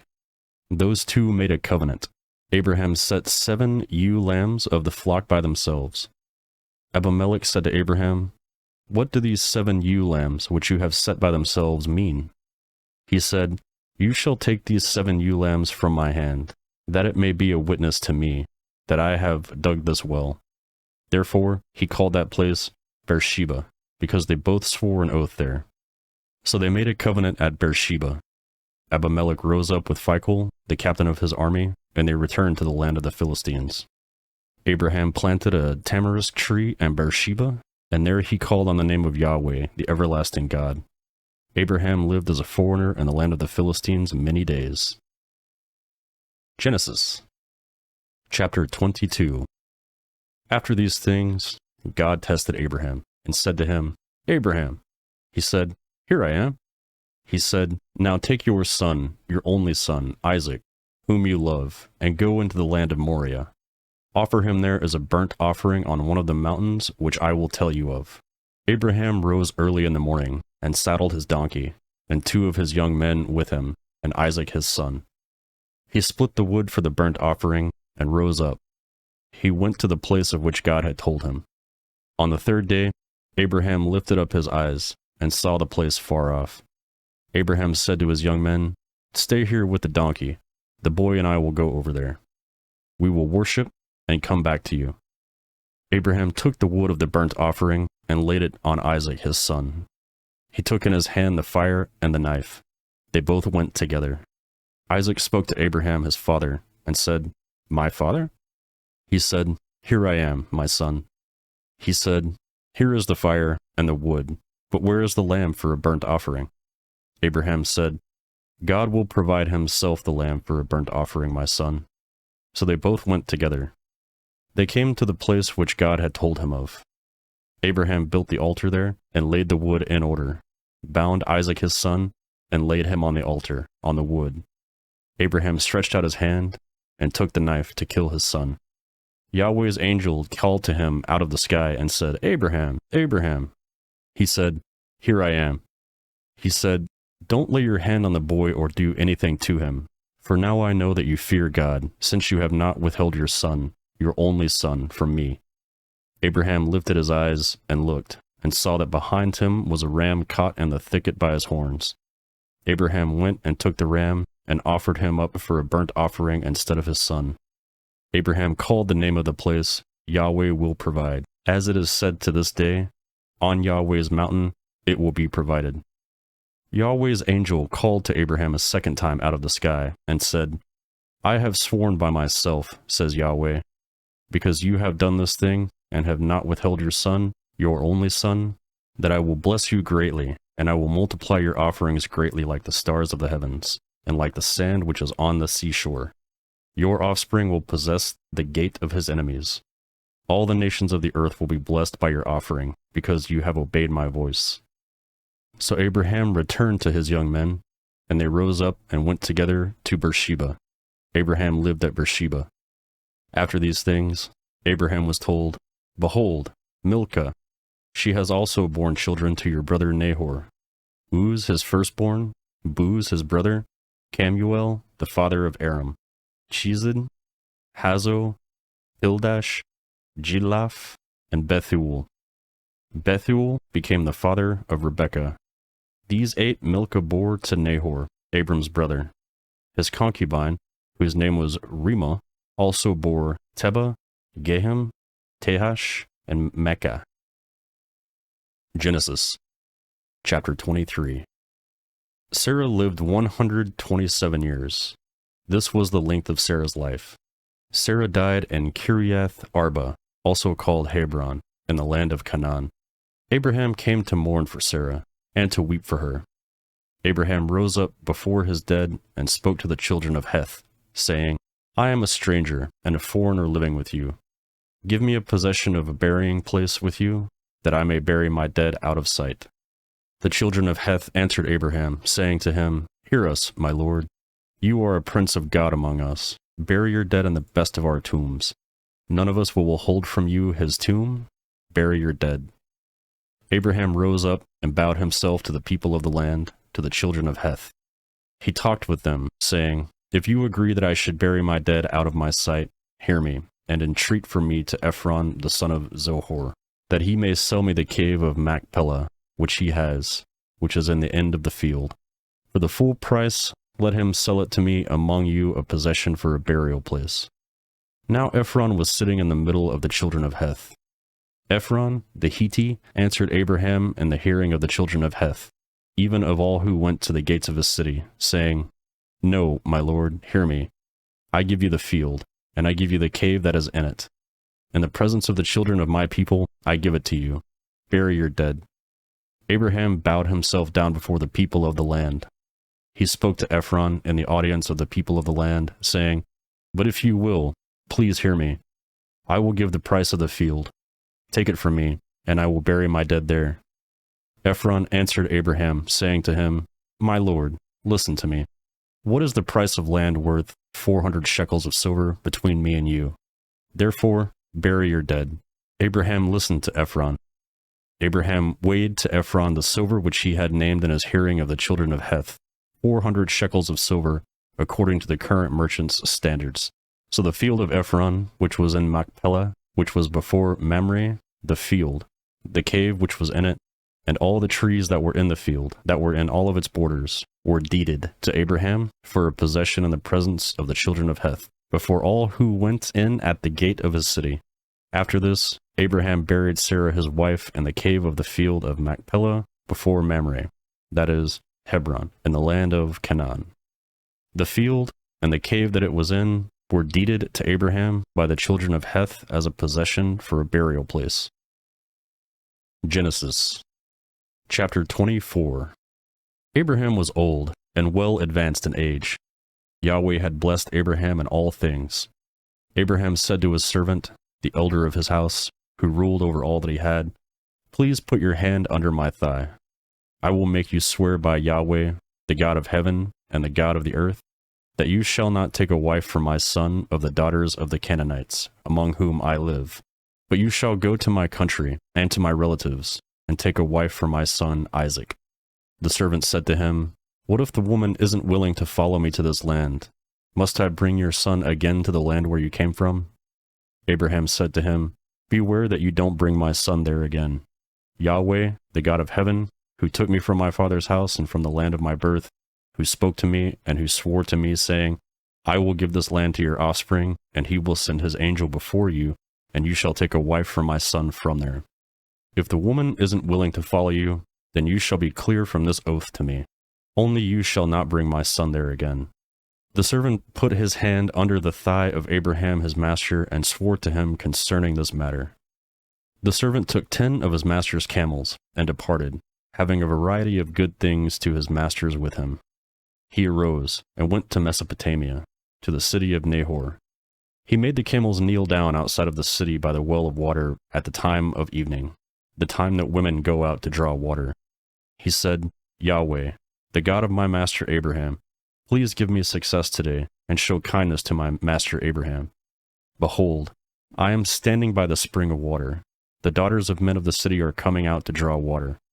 Let it happen that the young lady to whom I will say, 'Please let down your pitcher, that I may drink.' Then she says, 'Drink, and I will also give your camels a drink.' Let her be the one you have appointed for your servant Isaac. By this I will know that you have shown kindness to my master." Before he had finished speaking, behold, Rebekah came out, who was born to Bethuel, the son of Milcah, the wife of Nahor, Abraham's brother, with her pitcher on her shoulder. The young lady was very beautiful to look at, a virgin. No man had known her. She went down to the spring, filled her pitcher, and came up. The servant ran to meet her and said, "Please give me a drink, a little water from your pitcher." She said, "Drink, my lord." She hurried and let down her pitcher on her hand and gave him a drink. When she had finished giving him a drink, she said, "I will also draw for your camels until they have finished drinking." She hurried and emptied her pitcher into the trough, and ran again to the well to draw, and drew for all his camels. The man looked steadfastly at her, remaining silent, to know whether Yahweh had made his journey prosperous or not. As the camels had done drinking, the man took a golden ring of 1/2 shekel weight, and 2 bracelets for her hands of 10 shekels weight of gold, and said, "Whose daughter are you? Please tell me. Is there room in your father's house for us to stay?" She said to him, "I am the daughter of Bethuel, the son of Milcah, whom she bore to Nahor." She said moreover to him, "We have both straw and feed enough and room to lodge in." The man bowed his head and worshipped Yahweh. He said, "Blessed be Yahweh, the God of my master Abraham, who has not forsaken his loving kindness and his truth towards my master. As for me, Yahweh has led me on the way to the house of my master's relatives." The young lady ran and told her mother's house about these words. Rebekah had a brother, and his name was Laban. Laban ran out to the man, to the spring, when he saw the ring and the bracelets on his sister's hands, and when he heard the words of Rebekah his sister saying, "This is what the man said to me." He came to the man. Behold, he was standing by the camels at the spring. He said, "Come in, you blessed of Yahweh. Why would you stand outside? For I have prepared the house, and I have room for the camels." The man came into the house, and he unloaded the camels. He gave straw and feed for the camels, and water to wash his feet and the feet of the men who were with him. Food was set before him to eat, but he said, "I will not eat until I have told my message." Laban said, "Speak on." He said, "I am Abraham's servant. Yahweh has blessed my master greatly. He has become great. Yahweh has given him flocks and herds, silver and gold, male servants and female servants, and camels and donkeys. Sarah, my master's wife, bore a son to my master when she was old. He has given all that he has to him. My master made me swear, saying, 'You shall not take a wife for my son from the daughters of the Canaanites, in whose land I live, but you shall go to my father's house and to my relatives and take a wife for my son.' I asked my master, 'What if the woman would not follow me?' He said, 'Yahweh, before whom I walk, will send his angel with you and prosper your way. You shall take a wife for my son from my relatives and of my father's house. Then you will be clear from my oath when you come to my relatives. If they don't give her to you, you shall be clear from my oath.' I came today to the spring and said, 'Yahweh, the God of my master Abraham, if now you do prosper my way which I go, behold, I am standing by the spring of water. Let it happen that the maiden who comes out to draw, to whom I will say, "Please give me a little water from your pitcher to drink," then she tells me, "Drink, and I will also draw water for your camels." Let her be the woman whom Yahweh has appointed for my master's son." Before I had finished speaking in my heart, behold, Rebekah came out with her pitcher on her shoulder. She went down to the spring and drew. I said to her, "Please let me drink." She hurried and let down her pitcher from her shoulder and said, "Drink, and I will also give your camels a drink." So I drank, and she also gave the camels a drink. I asked her and said, "Whose daughter are you?" She said, "The daughter of Bethuel, Nahor's son, whom Melech bore to him." I put the ring on her nose and the bracelets on her hands. I bowed my head and worshipped Yahweh and blessed Yahweh, the God of my master Abraham, who had led me in the right way to take my master's brother's daughter for his son. Now, if you will deal kindly and truly with my master, tell me. If not, tell me, that I may turn to the right hand or to the left. Then Laban and Bethuel answered, "The thing proceeds from Yahweh. We can't speak to you bad or good. Behold, Rebekah is before you.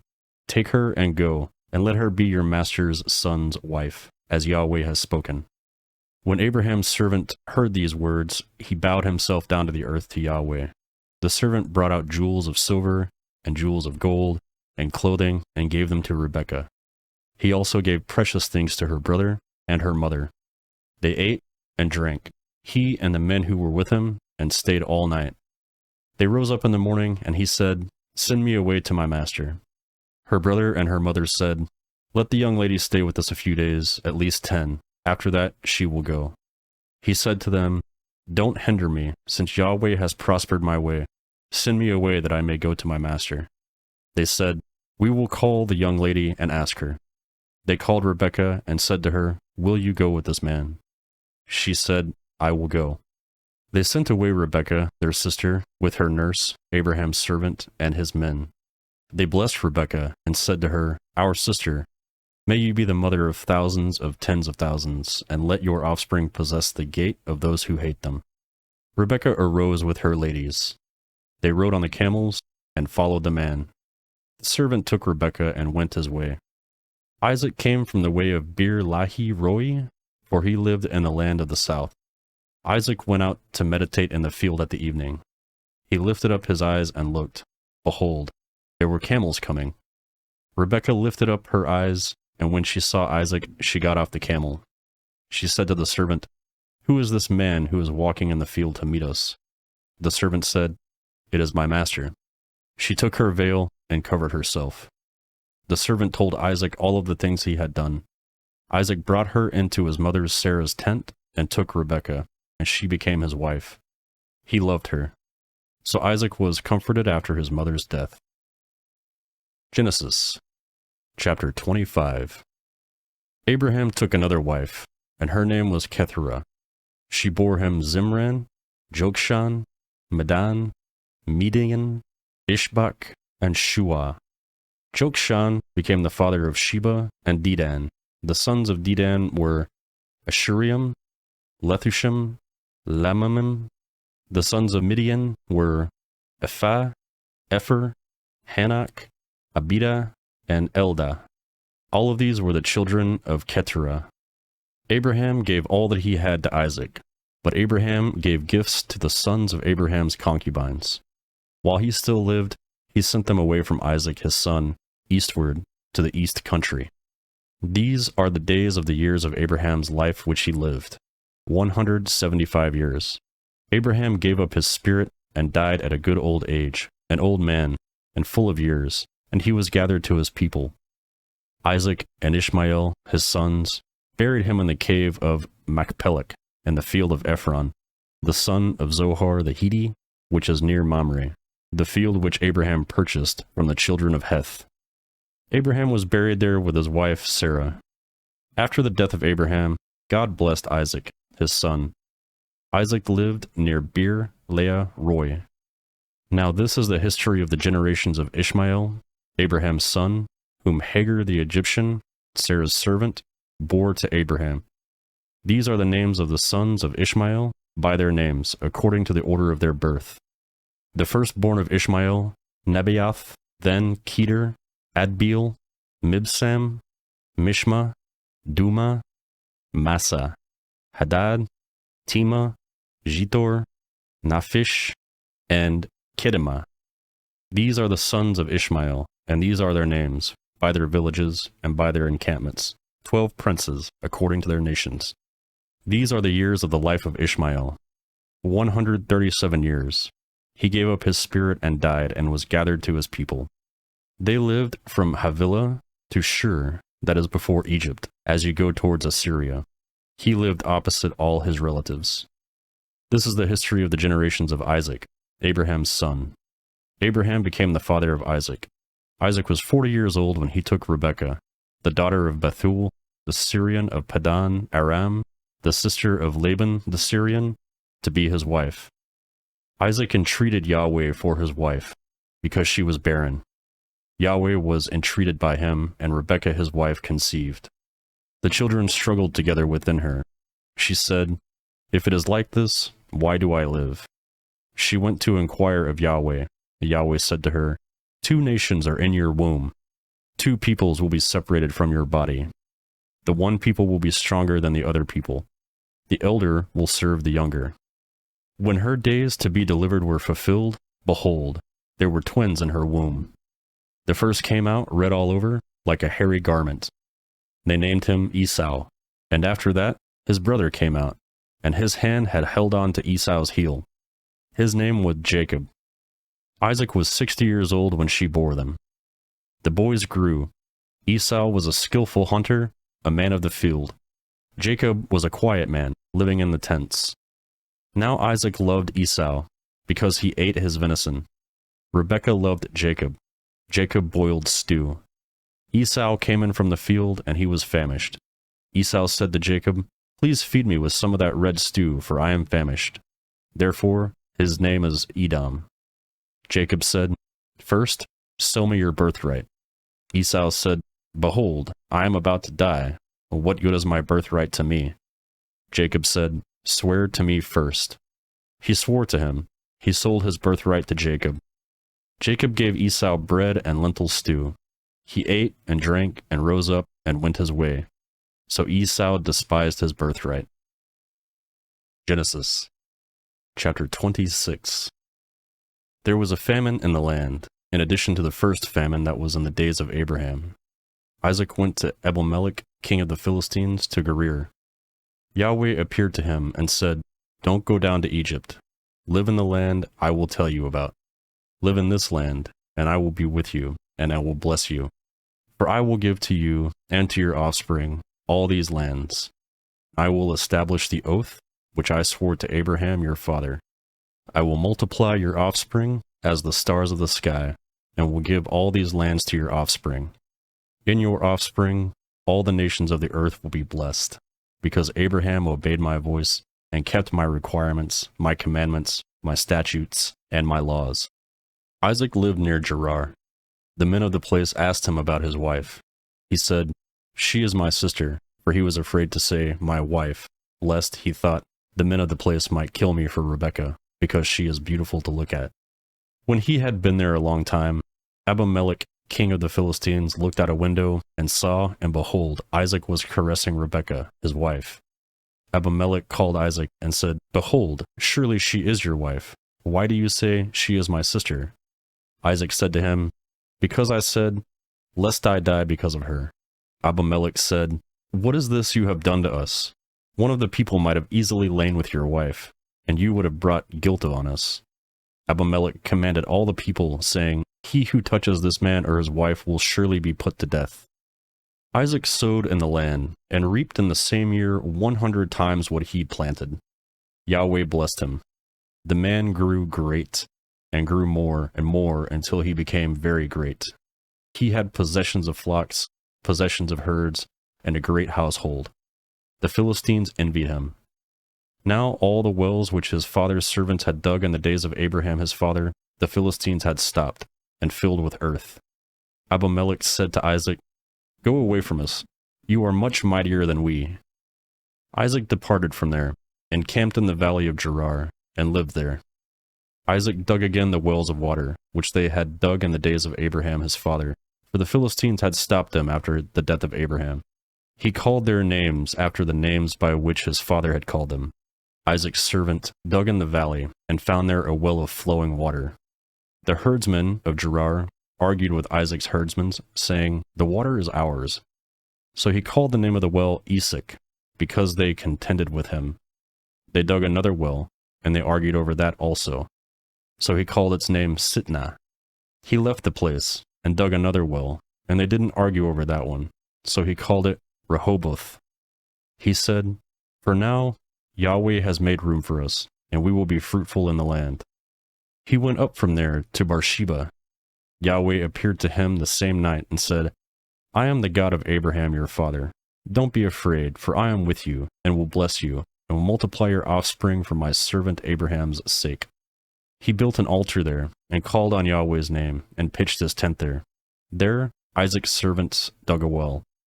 Then Abimelech went to him from Gerar with Azulath his friend, and Phicol, the captain of his army. Isaac said to them, "Why have you come to me, since you hate me, and have sent me away from you?" They said, "We saw plainly that Yahweh was with you." We said, "Let there now be an oath between us, even between us and you, and let's make a covenant with you, that you will do us no harm, as we have not touched you, and as we have done nothing but good, and have sent you away in peace. You are now blessed of Yahweh." He made them a feast, and they ate and drank. They rose up sometime in the morning, and swore an oath to one another.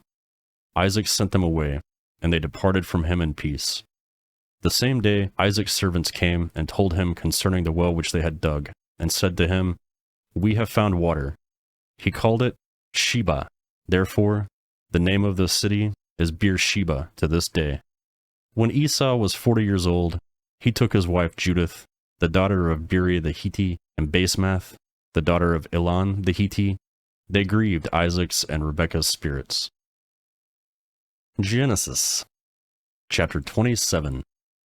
When Isaac was old and his eyes were dim so that he could not see, he called Esau his elder son and said to him, "My son." He said, "Here I am." He said, "See now, I am old. I don't know the day of my death. Now therefore, please take your weapons, your quiver, and your bow, and go out to the field, and get me my venison. Make me savory food, such as I love, and bring it to me, that I may eat, and that my soul may bless you before I die." Rebekah heard when Isaac spoke to Esau his son. Esau went to the field to hunt for venison, and to bring it.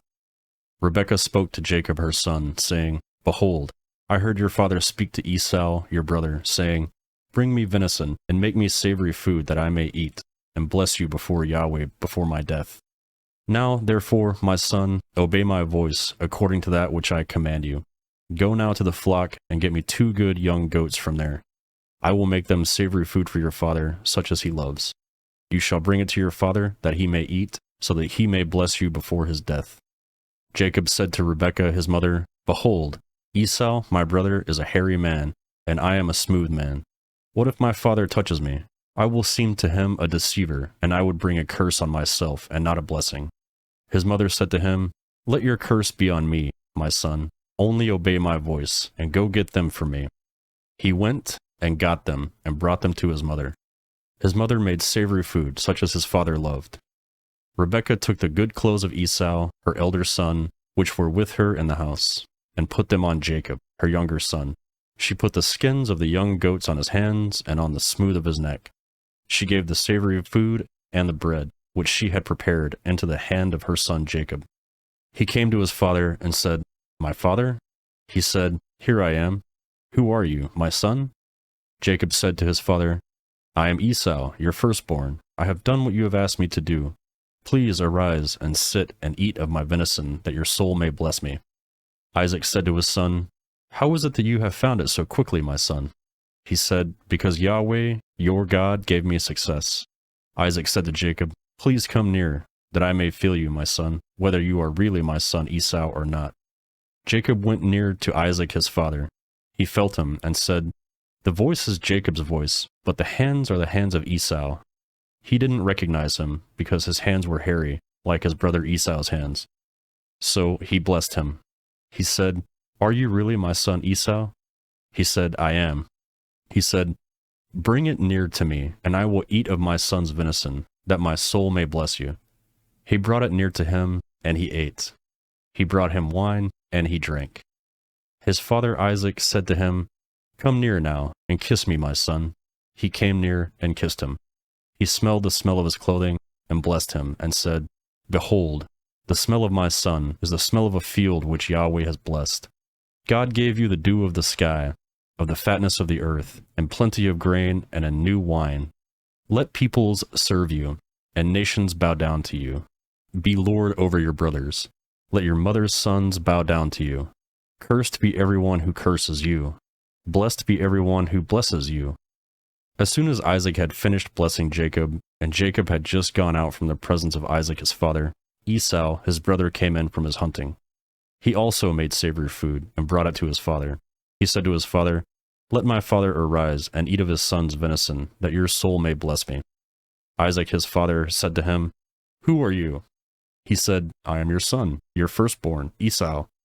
Isaac trembled violently and said, "Who, then, is he who has taken venison and brought it to me, and I have eaten of all before you came, and have blessed him? Yes, he will be blessed." When Esau heard the words of his father, he cried with an exceedingly great and bitter cry, and said to his father, "Bless me, even me also, my father." He said, "Your brother came with deceit, and has taken away your blessing." He said, "Isn't he rightly named Jacob? For he has supplanted me those 2 times. He took away my birthright. See, now that he has taken away my blessing, haven't you reserved a blessing for me?" Isaac answered Esau, "Behold, I have made him your lord, and all his brothers I have given to him your servants. I have sustained him with grain and new wine. What then will I do for you, my son?" Esau said to his father, "Do you have just one blessing, my father? Bless me, even me also, my father." Esau lifted up his voice and wept. Isaac his father answered him, "Behold, your dwelling will be of the fatness of the earth, and of the dew of the sky from above. You will live by your sword, and you will serve your brother. It will happen, when you will break loose, that you will shake his yoke from off your neck." Esau hated Jacob because of the blessing with which his father blessed him. Esau said in his heart, "The days of mourning for my father are at hand. Then I will kill my brother Jacob." The words of Esau, her elder son, were told to Rebekah. She sent and called Jacob, her younger son, and said to him, "Behold, your brother Esau comforts himself about you by planning to kill you. Now, therefore, my son, obey my voice. Arise, flee to Laban, my brother in Haran. Stay with him a few days until your brother's fury turns away, until your brother's anger turns away from you, and he forgets what you have done to him. Then I will send and get you from there. Why should I be bereaved of both of you in one day?" Rebekah said to Isaac, "I am weary of my life because of the daughters of Heth. If Jacob takes a wife of the daughters of Heth, such as these, of the daughters of the land, what good will my life do to me?" Genesis chapter 28. Isaac called Jacob, blessed him, and commanded him, "You shall not take a wife of the daughters of Canaan. Arise, go to Padan Aram, to the house of Bethuel, your mother's father. Take a wife from there from the daughters of Laban, your mother's brother. May God Almighty bless you, and make you fruitful, and multiply you, that you may be a company of peoples, and give you the blessings of Abraham, to you and to your offspring with you, that you may inherit the land where you travel, which God gave to Abraham." Isaac sent Jacob away. He went to Padan Aram, and Laban, the son of Bethuel the Syrian, the brother of Rebekah, Jacob's and Esau's mother. Now Esau saw that Isaac had blessed Jacob and sent him away to Padan Aram to take him a wife from there, and that as he blessed him, he gave him a command, saying, "You shall not take a wife of the daughters of Canaan," and that Jacob obeyed his father and his mother, and was gone to Padan Aram. Esau saw the daughters of Canaan didn't please Isaac his father. So Esau went to Ishmael, and took, in addition to the wives that he had, Mahalath, the daughter of Ishmael, Abraham's son, the sister of Nebaioth, to be his wife. Jacob went out from Beersheba, and went towards Haran. He came to a certain place, and stayed there all night, because of the sun had set. He took one of the stones of the place, and put it under his head, and lay down in that place to sleep. He dreamed, and saw a stairway set upon the earth, and its top reached to the heaven. Behold, the angels of God were ascending and descending on it. Behold, Yahweh stood above it and said, I am Yahweh, the God of Abraham your father, and the God of Isaac. I will give the land you lie on to you and to your offspring. Your offspring will be as dust of the earth, and you will spread abroad to the west, and to the east, and to the north, and to the south. In you and in your offspring, all of the families of the earth will be blessed. Behold, I am with you, and will keep you wherever you go, and will bring you again to this land. For I will not leave you until I have done that which I have spoken to you of. Jacob awakened out of his sleep, and said, Surely Yahweh is in this place, and I didn't know it. He was afraid, and said, How awesome this place is! This is none other than God's house, and this is the gate of heaven. Jacob rose up early in the morning, and took the stone that he had put under his bed, and set it up for a pillar, and poured oil on its top. He called the name of that place Bethel, but the name of the city was Luz at the first. Jacob vowed a vow, saying, If God will be with me, and will keep me in this way that I go, and will give me the bread to eat, and clothing to put on, so that I come again to my father's house in peace, and Yahweh will be my God, then this stone, which I have set up for a pillar, will be God's house. Of all that you will give me, I will surely give a tenth to you. Genesis chapter 29. Then Jacob went on his journey, and came to the land of the children of the east. He looked, and saw a well in the field, and saw 3 flocks of sheep laying there by it. For out of that well they watered the flocks. The stone on the wall's mouth was large. There all the flocks were gathered. They rolled the stone from the well's mouth, and watered the sheep, and put the stone back on the well's mouth in its place. Jacob said to them, My relatives, where are you from? They said, We are from Haran. He said to them, Do you know Laban, the son of Nahor? They said, We know him. He said to them, Is it well with him? They said, It is well. See, Rachel, his daughter, is coming to help with the sheep. He said, Behold, it is still the middle of the day, not time to gather the livestock together. Water the sheep, and go and feed them. They said, We can't until all the flocks are gathered together, and they roll the stone from the well's mouth. Then we will water the sheep. While he was yet speaking to them, Rachel came with her father's sheep, for she kept them. When Jacob saw Rachel, the daughter of Laban, his mother's brother, and the sheep of Laban, his mother's brother, Jacob went near, and rolled the stone from the well's mouth, and watered the flock of Laban, his mother's brother. Jacob kissed Rachel, and lifted up his voice, and wept. Jacob told Rachel that he was her father's relative, and that he was Rebekah's son. She ran and told her father. When Laban heard the news of Jacob, his sister's son, he ran to meet Jacob, and embraced him, and kissed him, and brought him to his house. Jacob told Laban all these things. Laban said to him, Surely you are my bone and my flesh. Jacob stayed with him for a month. Laban said to Jacob, Because you are my relative, should you therefore serve me nothing? Tell me, what will your wages be? Laban had 2 daughters. The name of the elder was Leah. The name of the younger was Rachel. Leah's eyes were weak, but Rachel was beautiful in form and attractive. Jacob loved Rachel. He said, I will serve you 7 years for Rachel, your younger daughter. Laban said, It is better that I give her to you, than that I should give her to another man. Stay with me. Jacob served 7 years for Rachel. They seemed to him but a few days, for the love he had for her. Jacob said to Laban, Give me my wife, for my days are fulfilled, that I may go in to her. Laban gathered together all of the men of the place, and made a feast. In the evening, he took Leah, his daughter, and brought her to Jacob. He went in to her.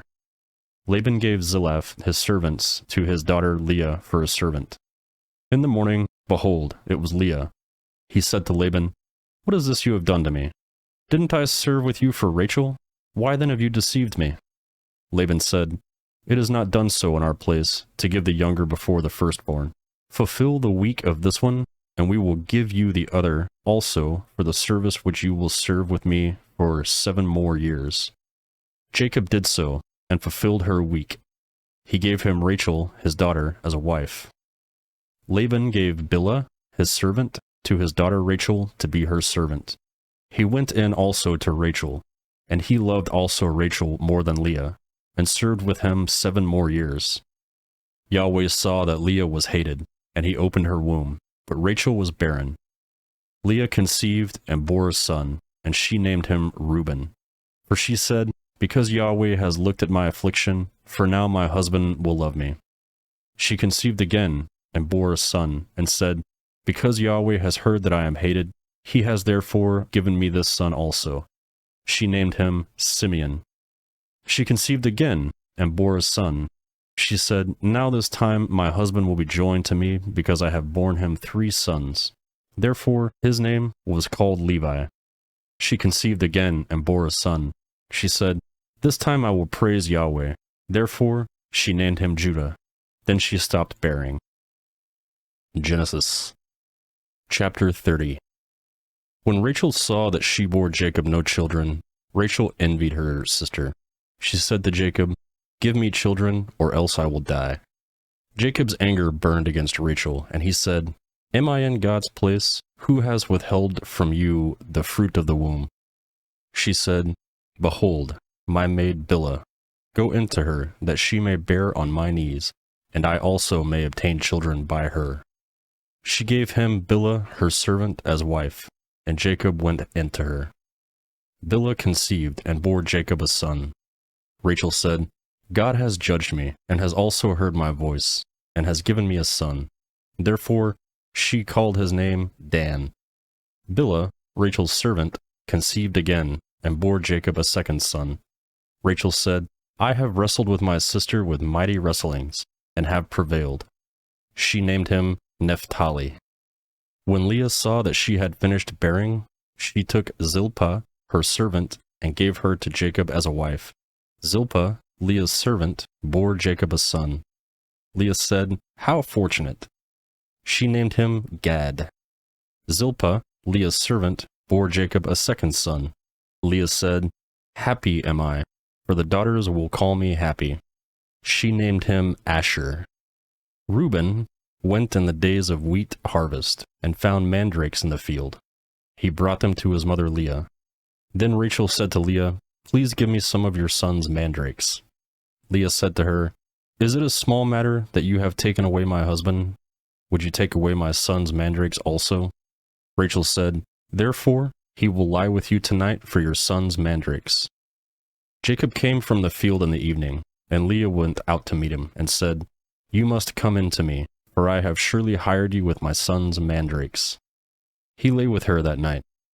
God listened to Leah, and she conceived, and bore Jacob a 5th son. Leah said, God has given me my hire, because I gave my servant to my husband. She named him Issachar. Leah conceived again, and bore a 6th son to Jacob. Leah said, God has endowed me with a good dowry. Now my husband will live with me, because I have borne him 6 sons. She named him Zebulun. Afterwards she bore a daughter, and named her Dinah.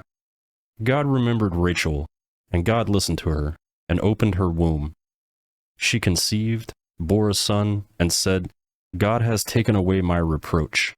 She named him Joseph, saying, may Yahweh add another son to me. When Rachel had borne Joseph, Jacob said to Laban, send me away, that I may go to my own place, and to my country. Give me my wives and my children for whom I have served you, and let me go, for you know my service with which I have served you. Laban said to him, if now I have found favor in your eyes, stay here, for I have divined that Yahweh has blessed me for your sake. He said, appoint me your wages, and I will give it. Jacob said to him, you know how I have served you, and how your livestock have fared with me. For it was little which you had before I came, and it has increased to a multitude. Yahweh has blessed you wherever I turn. Now, when will I provide for my own house also? Laban said, what shall I give you? Jacob said, you shall not give me anything. If you will do this thing for me, I will again feed your flock and keep it. I will pass through all of your flock today, removing from there every speckled and spotted one, and every black one among the sheep, and the spotted and speckled among the goats. This will be my hire.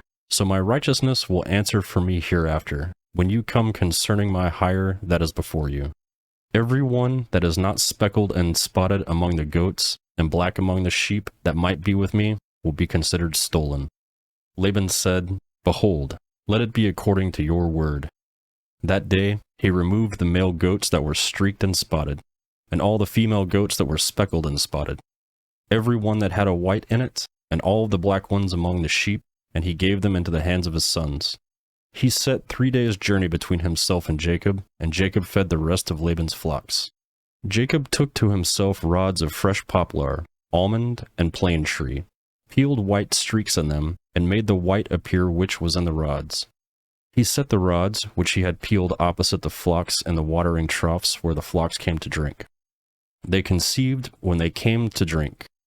The flocks conceived before the rods, and the flocks produced streaked, speckled, and spotted. Jacob separated the lambs, and set the faces of the flocks towards the streaked, and all the black in Laban's flock. He put his own droves apart, and didn't put them in Laban's flock. Whenever the stronger of the flock conceived, Jacob laid the rods in front of the eyes of the flock in the watering troughs, that they might conceive among the rods. But when the flock were feeble, he didn't put them in. So the feebler were Laban's, and the stronger Jacob's. The man increased exceedingly, and had large flocks, female servants and male servants, and camels and donkeys. Genesis chapter 31. Jacob heard Laban's son's words, saying, Jacob has taken away all that was our father's. He has obtained all this wealth from that which was our father's. Jacob saw the expression on Laban's face, and behold, it was not towards him as before. Yahweh said to Jacob, Return to the land of your fathers, and to your relatives, and I will be with you. Jacob sent and called Rachel and Leah to the field of his flock, and said to them, I see the expression on your father's face, that it is not towards me as before, but the God of my father has been with me.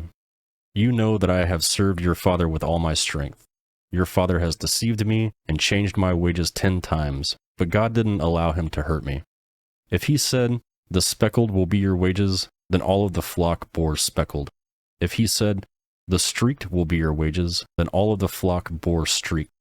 Thus, God has taken away your father's livestock and given them to me. During mating season, I lifted up my eyes and saw in a dream, and behold, the male goats which leaped on the flocks were streaked, speckled, and grizzled. The angel of God said to me in the dream, Jacob, and I said, Here I am. He said, Now lift up your eyes, and behold, all the male goats which leap on the flock are streaked, speckled, and grizzled, for I have seen all that Laban does to you. I am the God of Bethel, where you anointed a pillar, where you vowed a vow to me. Now arise, get out from this land, and return to the land of your birth. Rachel and Leah answered, Is there yet any portion or inheritance for us in our father's house? Aren't we considered as foreigners by him? For he has sold us, and he has also used up our money. For all the riches which God has taken away from our father are ours and our children's. Now then, whatever God has said to you, do. Then Jacob rose up and set his sons and wives on the camels, and he took away all his livestock and all his possessions which he had gathered, including the livestock which he had gained from Paddan Aram, to go to Isaac his father, to the land of Canaan. Now Laban had gone to shear his sheep, and Rachel stole the teraphim that were her father's. Jacob deceived Laban the Syrian, in that he didn't tell him he was running away. So he fled with all that he had. He rose up, passed over the river, and set his face towards the mountain of Gilead. Laban was told on the 3rd day that Jacob had fled. He took his relatives with him, and pursued him 7 days' journey. He overtook him in the mountains of Gilead. God came to Laban the Syrian in a dream of the night, and said to him, Be careful that you don't speak to Jacob either good or bad. Laban caught up with Jacob. Now Jacob had pitched his tent in the mountain, and Laban with his relatives encamped in the mountain of Gilead. Laban said to Jacob, What have you done, that you have deceived me and carried away my daughters like captives of the sword? Why did you flee secretly and deceive me, and didn't tell me, that I might have sent you away with mirth and with songs, with tambourine and harp, and didn't allow me to kiss my sons and my daughters? Now have you done foolishly. It is in the power of my hand to hurt you, but the God of your fathers spoke to me last night, saying, Be careful that you don't speak to Jacob either good or bad. Now you want to be gone, because you greatly longed for your father's house. But why have you stolen my gods? Jacob answered Laban, because I was afraid, for I said, lest you should take your daughters from me by force. Anyone you find your gods with shall not live. Before our relatives, discern what is yours with me and take it. For Jacob didn't know that Rachel had stolen them. Laban went into Jacob's tent, into Leah's tent, and in the tent of 2 female servants, but he did not find them. He went out of Leah's tent and entered into Rachel's tent. Now Rachel had taken the teraphim, put them in the camel's saddle, and sat on them. Laban felt around all the tent, but didn't find them. She said to her father, "Don't let my lord be angry that I can't rise up before you, for I'm having my period." He searched, but did not find the teraphim. Jacob was angry and argued with Laban. Jacob answered Laban, "What is my trespass? What is my sin that you have hotly pursued me? Now that you have felt around all my stuff, what have you found of all your household stuff?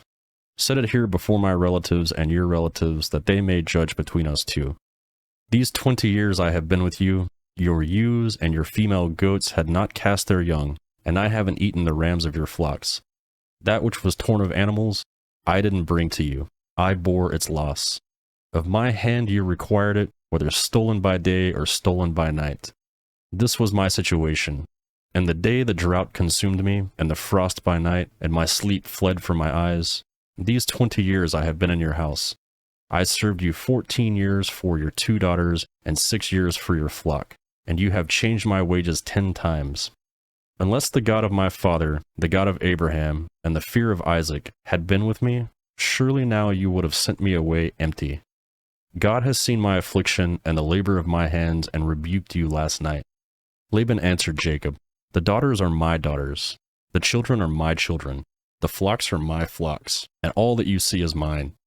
What can I do today to these my daughters, or to their children whom they have borne? Now come, let's make a covenant, you and I.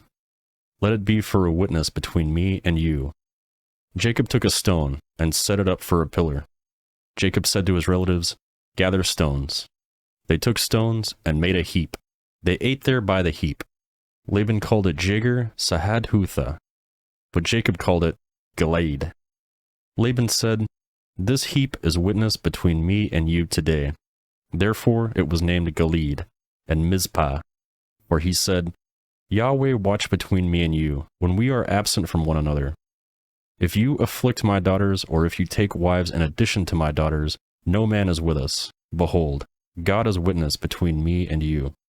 Laban said to Jacob, "See this heap, and see the pillar which I have set between me and you? May this heap be a witness, and the pillar be a witness, that I will not pass over this heap to you, and that you will not pass over this heap and this pillar to me for harm. The God of Abraham, and the God of Nahor, and the God of their father, judge between us." Then Jacob swore by the fear of his father Isaac. Jacob offered a sacrifice in the mountain, and called his relatives to eat bread. They ate bread, and stayed all night in the mountain. Early in the morning, Laban rose up, and kissed his sons and his daughters, and blessed them. Laban departed and returned to his place. Genesis chapter 32. Jacob went on his way, and the angels of God met him. When he saw them, Jacob said, "This is God's army." He called the name of the place Mahanaim. Jacob sent messengers in front of him to Esau, his brother, to the land of Seir, the field of Edom. He commanded them, saying, "This is what you should tell my lord Esau. This is what your servant Jacob says. I have lived as a foreigner with Laban, and stayed until now. I have cattle, donkeys, flocks, male servants, and female servants.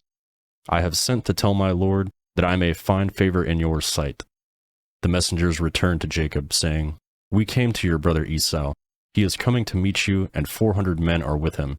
Then Jacob was greatly afraid and was distressed. He divided the people who were with him, among with the flocks, the herds, and the camels, into 2 companies. He said, "If Esau comes to the one company and strikes it, then the company which is left will escape." Jacob said, "God of my father Abraham, and God of my father Isaac, Yahweh, who said to me, 'Return to your country and to your relatives, and I will do you good.' I am not worthy of the least of all the loving kindness and of all the truth which you have shown to me your servant. For with just my staff I crossed over this Jordan, and now I have become 2 companies. Please deliver me from the hand of my brother, from the hand of Esau, for I fear him, lest he come and strike me and the mothers with the children. You said, I will surely do you good, and make your offspring as the sand of the sea, which can't be counted because they are so many. He stayed there that night, and took from that which he had with him as a present for Esau, his brother, 200 female goats and 20 male goats, 200 ewes and 20 rams, 30 milk camels and their colts, 40 cows, 10 bulls, 20 female donkeys, and 10 foals. He delivered them into the hands of his servants, every herd by itself, and said to his servants, Pass over before me, and put a space between herd and herd. He commanded the foremost, saying, When Esau my brother meets you, and asks you, saying, Whose are those? Where are you going? Whose are these before you? Then you shall say, They are your servant Jacob's. It is a present sent to my lord Esau. Behold, he is also behind us. He commanded also the second, and the third, and all that followed the herd, saying, This is how you shall speak to Esau when you find him. You shall say, Not only that, but behold, your servant Jacob is behind us. For, he said, I will appease him with the present that goes before me, and afterwards I will see his face. Perhaps he will accept me. So the present passed over before him, and he himself stayed that night in the camp. He rose up that night, and took his 2 wives, and his 2 servants, and his 11 sons, and crossed over the ford of Jabbok. He took them, and sent them over the stream, and sent over that which he had. Jacob was left alone, and wrestled with a man there until the breaking of the day. When he saw that he didn't prevail against him, the man touched the hollow of his thigh, and that hollow of Jacob's thigh was strained as he wrestled.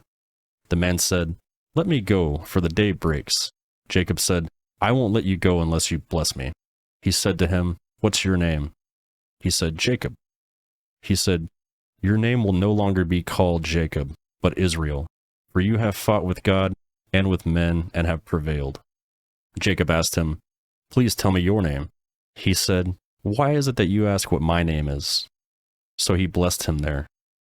Jacob called the name of the place Peniel, for he said, I have seen God face to face, and my life is preserved. The sun rose on him as he passed over Peniel, and he limped because of his thigh. Therefore, the children of Israel don't eat the sinew of the hip, which was on the hollow of the thigh, to this day, because he touched the hollow of Jacob's thigh and the sinew of the hip. Genesis, chapter 33. Jacob lifted up his eyes, and looked, and, behold, Esau was coming, and with him 400 men. He divided the children between Leah, Rachel, and the 2 servants. He put the servants and their children in front, Leah and her children after, and Rachel and Joseph at the rear.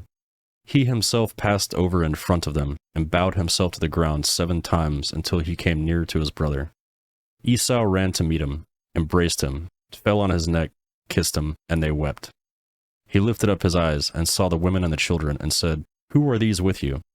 He said, The children whom God has graciously given your servant. Then the servants came near with their children, and they bowed themselves. Leah also and her children came near, and bowed themselves. After them, Joseph came near with Rachel, and they bowed themselves. Esau said, What do you mean by all this company which I met? Jacob said, To find favor in sight of my lord. Esau said, I have enough, my brother.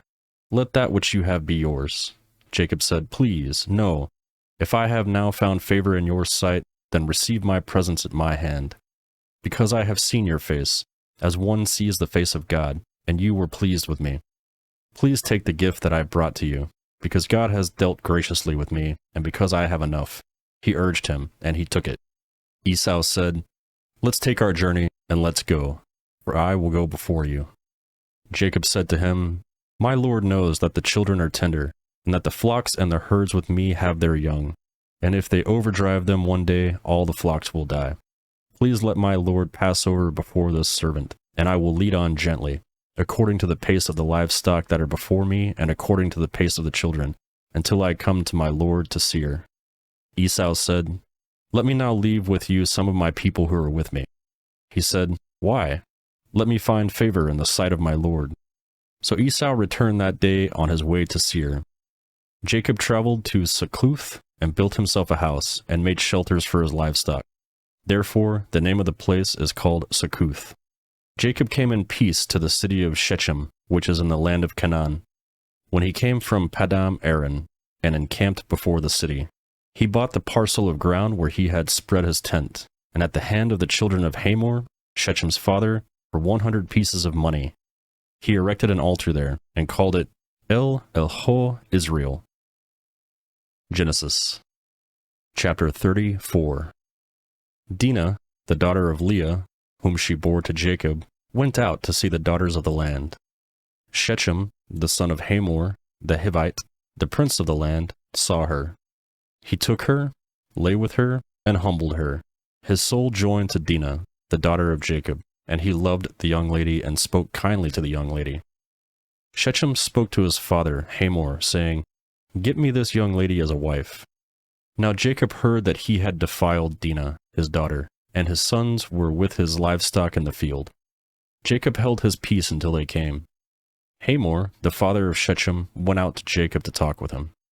The sons of Jacob came in from the field when they heard it. The men were grieved, and they were very angry because he had done folly in Israel and lying with Jacob's daughter, a thing that ought not to have been done.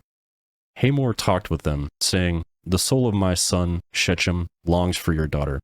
Please give her to him as a wife. Make marriages with us. Give your daughters to us and take our daughters for yourself. You shall dwell with us, and the land will be before you. Live and trade in it and get possessions in it." Shechem said to her father and to her brothers, "Let me find favor in your eyes, and whatever you will tell me I will give. Ask me a great amount for a dowry, and I will give whatever you ask of me. But give me the young lady as a wife." The sons of Jacob answered Shechem and Hamor his father with deceit when they spoke, because he had defiled Dinah their sister, and said to them, "We can't do this thing, to give you our sister to one of you who is uncircumcised, for that is a reproach to us. Only on this condition will we consent to you. If you will be as we are, that every male of you be circumcised, then will we give our daughters to you, and we will take your daughters to us, and we can dwell with you, and we will become one people. But if you will not listen to us and be circumcised, then we will take our sister, and we will be gone." Their words pleased Hamor and Shechem, Hamor's son. The young man didn't wait to do this thing, because he had delighted in Jacob's daughter, and he was honored above all the house of his father. Hamor and Shechem his son came to the gate of their city and talked with the men of their city, saying, "These men are peaceful with us. Therefore let them live in the land and trade in it. For behold, the land is large enough for them. Let's take their daughters to us for wives, and let's give them our daughters. Only on this condition will the men consent to live with us and to become one people, if every male among us is circumcised, as they are circumcised. Won't their livestock and their possessions and all their animals be ours? Only let's give our consent to them, and they will dwell with us." All who went out of the gate of his city listened to Hamor and to Shechem his son, and every male was circumcised. All who went out of the gate of the city.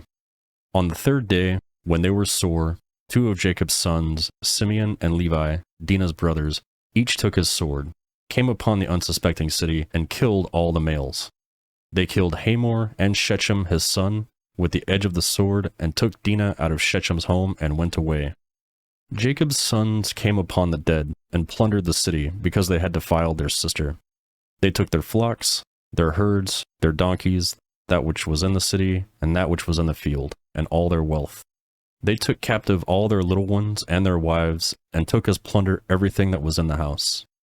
Jacob said to Simeon and Levi, "You have troubled me, to make me odious to the inhabitants of the land, among the Canaanites and the Perizzites. I am few in number. They will gather themselves together against me and strike me, and I will be destroyed, I and my house." They said, "Should he deal with our sister as with a prostitute?" Genesis chapter 35. God said to Jacob, "Arise, go up to Bethel and live there.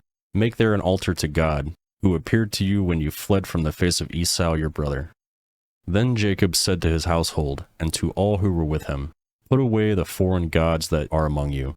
Purify yourselves, and change your garments. Let's arise and go up to Bethel. I will make there an altar to God, who answered me in the day of my distress, and was with me on the way which I went. They gave to Jacob all the foreign gods which were in their hands, and the rings which were in their ears. And Jacob hid them under the oak which was by Shechem. They traveled, and a terror of God was on the cities that were around them, and they didn't pursue the sons of Jacob. So Jacob came to Luz, that is, Bethel, which was in the land of Canaan, he and all the people who were with him. He built an altar there, and called the place El Beth El, because their God was revealed to him when he fled from the face of his brother.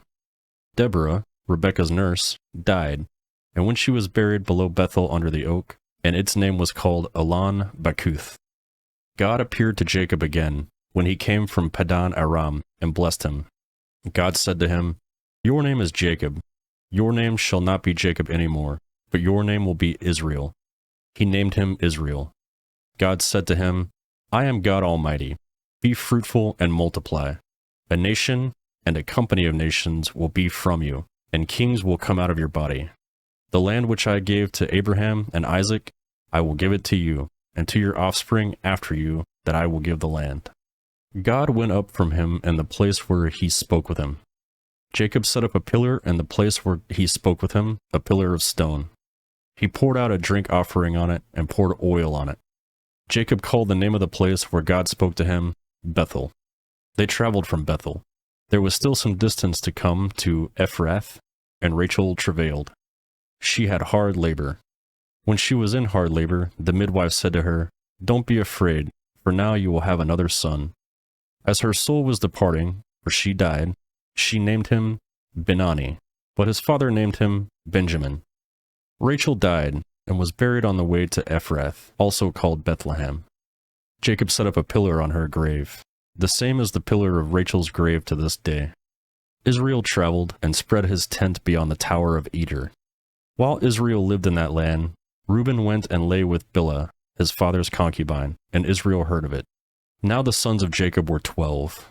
The sons of Leah, Reuben, Jacob's firstborn, Simeon, Levi, Judah, Issachar, Zebulun. The sons of Rachel, Joseph and Benjamin. The sons of Bilhah, Rachel's servant, Dan and Naphtali. The sons of Zilpah, Leah's servant, Gad and Asher.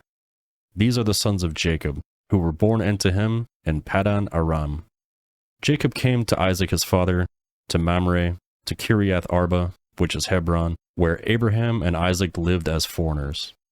The days of Isaac were 180 years. Isaac gave up the spirit and died, and was gathered to his people, old and full of days. Esau and Jacob, his sons, buried him. Genesis chapter 36.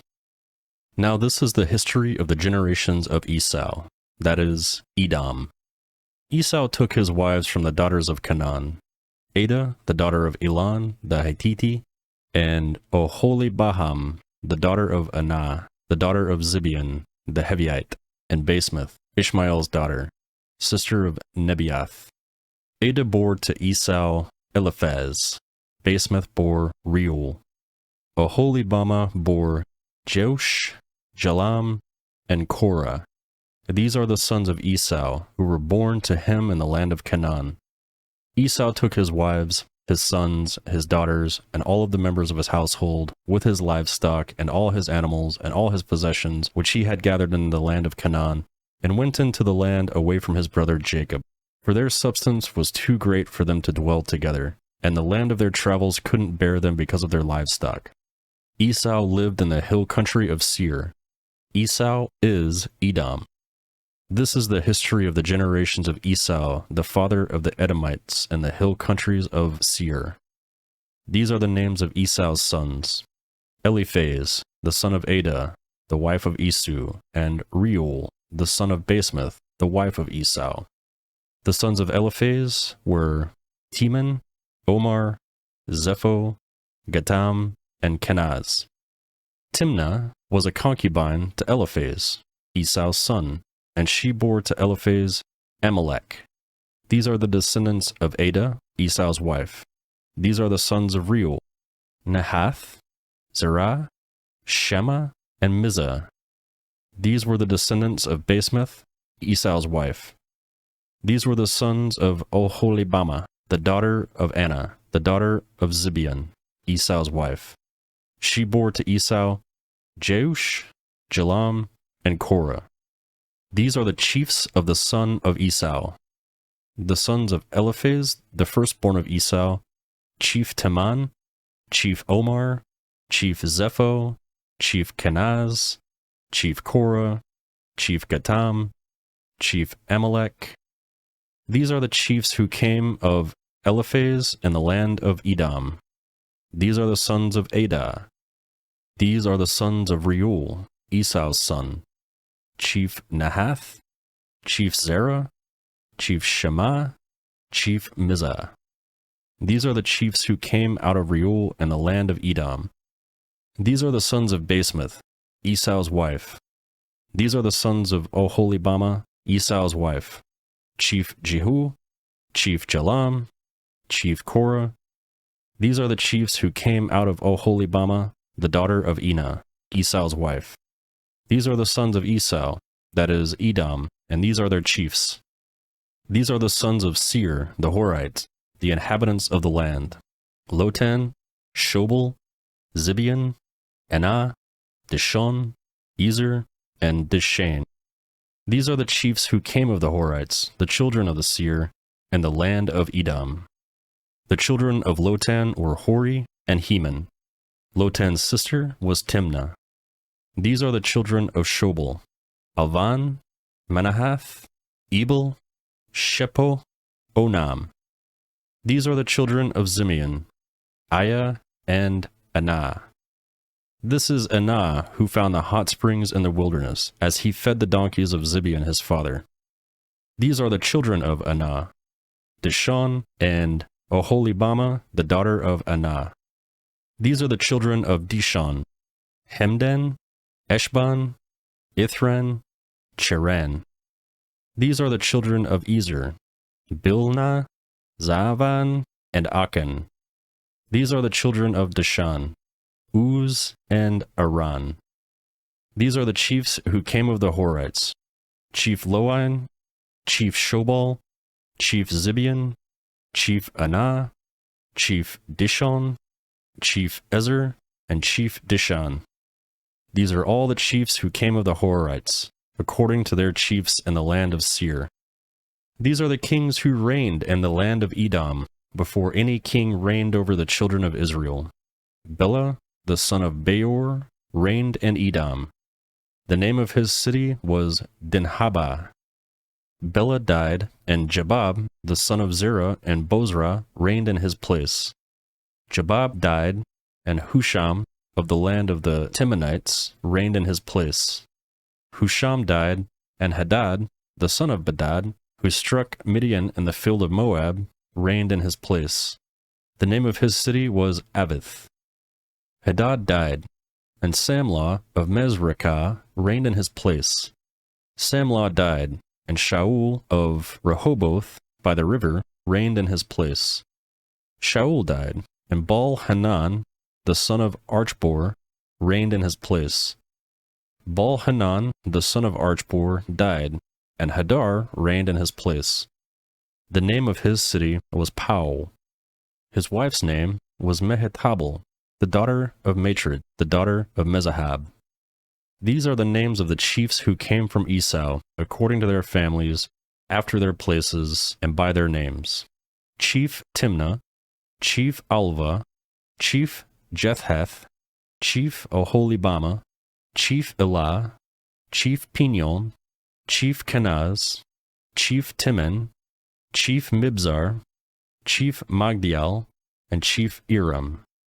These are the chiefs of Edom, according to their habitations in the lands of their possession. This is Esau, the father of the Edomites. Genesis, chapter 37. Jacob lived in the land of his father's travels, in the land of Canaan. This is the history of the generations of Jacob. Joseph, being 17 years old, was feeding the flock with his brothers. He was a boy with the sons of Bilhah and Zilpah, his father's wives. Joseph brought an evil report of them to their father. Now Israel loves Joseph more than all his children, because he was the son of his old age, and he made him a tunic of many colors. His brothers saw that their father loved him more than all his brothers, and they hated him, and couldn't speak peaceably to him. Joseph dreamed a dream, and he told it to his brothers, and they hated him all the more. He said to them, "Please hear this dream which I have dreamt. For behold, we were binding sheaves in the field, and behold, my sheaf arose and also stood upright, and behold, your sheaves came around and bowed down to my sheaf." His brothers asked him, "Will you indeed reign over us? Will you indeed have dominion over us?" They hated him all the more for his dreams and for his words. He dreamed yet another dream, and told it to his brothers, and said, "Behold, I have dreamed yet another dream, and behold, the sun and the moon and the 11 stars bowed down to me." He told it to his father, and to his brothers. His father rebuked him, and said, "What is this dream that you have dreamed? Will I and your mother and your brothers indeed have to bow ourselves down to the earth to you?" His brothers envied him, but his father kept this saying in mind. His brothers went to feed their father's flock in Shechem. Israel said to Joseph, "Aren't your brothers feeding the flock in Shechem? Come, and I will send you to them." He said to him, "Here I am." He said to him, "Go now, see whether it is well with your brothers and well with the flock, and bring me word again." So he sent him out to the valley of Hebron, and he came to Shechem. A certain man found him, and behold, he was wandering in the field. The man asked him, "What are you looking for?" He said, "I am looking for my brothers. Tell me, please, where are they feeding the flock?" The man said, "They have left here, for I heard them say, 'Let's go to Dothan.'" Joseph went after his brothers, and found them in Dothan. They saw him afar off, and behold, he came near to them. They conspired against him to kill him. They said to one another, "Behold, this dreamer comes. Come now, therefore, and let's kill him, and cast him into one of the pits, and we will say, 'An evil animal has devoured him.' We will see what becomes of his dreams." Reuben heard it and delivered him out of their hand, and said, "Let's not take his life." Reuben said to them, "Shed no blood. Throw him into the pit that is in the wilderness, but lay no hand on him, that he might deliver him out of their hand, to restore him to his father." When Joseph came to his brothers, they stripped Joseph of his tunic, the tunic of many colors that was on him, and they took him, and they threw him into the pit. The pit was empty, there was no water in it. They sat down to eat bread, and they lifted up their eyes and looked, and saw a caravan of Ishmaelites was coming from Gilead, with their camels bearing spices and balm and myrrh, going to carry it down to Egypt. Judah said to his brothers, "What profit is it if we kill our brother and conceal his blood? Come, let's sell him to the Ishmaelites, and not let our hand be on him, for he is our brother, our flesh." His brothers listened to him. Midianites who were merchants passed by, and they drew and lifted up Joseph out of the pit, and sold Joseph to the Ishmaelites for 20 pieces of silver. The merchants brought Joseph into Egypt. Reuben returned to the pit, and saw that Joseph wasn't in the pit, and he tore his clothes. He returned to his brothers, and said, "The child is no more, and I, where will I go?" They took Joseph's tunic, and killed a male goat, and dipped the tunic in the blood. They took the tunic of many colors, and they brought it to their father, and said, "We have found this. Examine it now, to see if it is your son's tunic or not." He recognized it, and said, "It is my son's tunic. An evil animal has devoured him. Joseph is without doubt torn to pieces." Jacob tore his own clothes, and put sackcloth on his waist, and mourned for his son many days. All his sons and all his daughters rose up to comfort him, but he refused to be comforted. He said, "For I will go down to Sheol, to my son, mourning." His father wept for him. The Midianites sold him into Egypt to Potiphar, an officer of Pharaoh's, the captain of the guard. Genesis chapter 38. At the time, Judah went down from his brothers and visited a certain Adullamite, whose name was Hirah. There, Judah saw the daughter of a certain Canaanite man named Shua. He took her and went in to her. She conceived and bore a son, and he named him She conceived again and bore a son, and she named him Onan. She yet again bore a son, and named him Shelah. He was at Chezib when she bore him. Judah took a wife for his firstborn, and her name was Tamar. Judah's firstborn, was wicked in Yahweh's sight, so Yahweh killed him.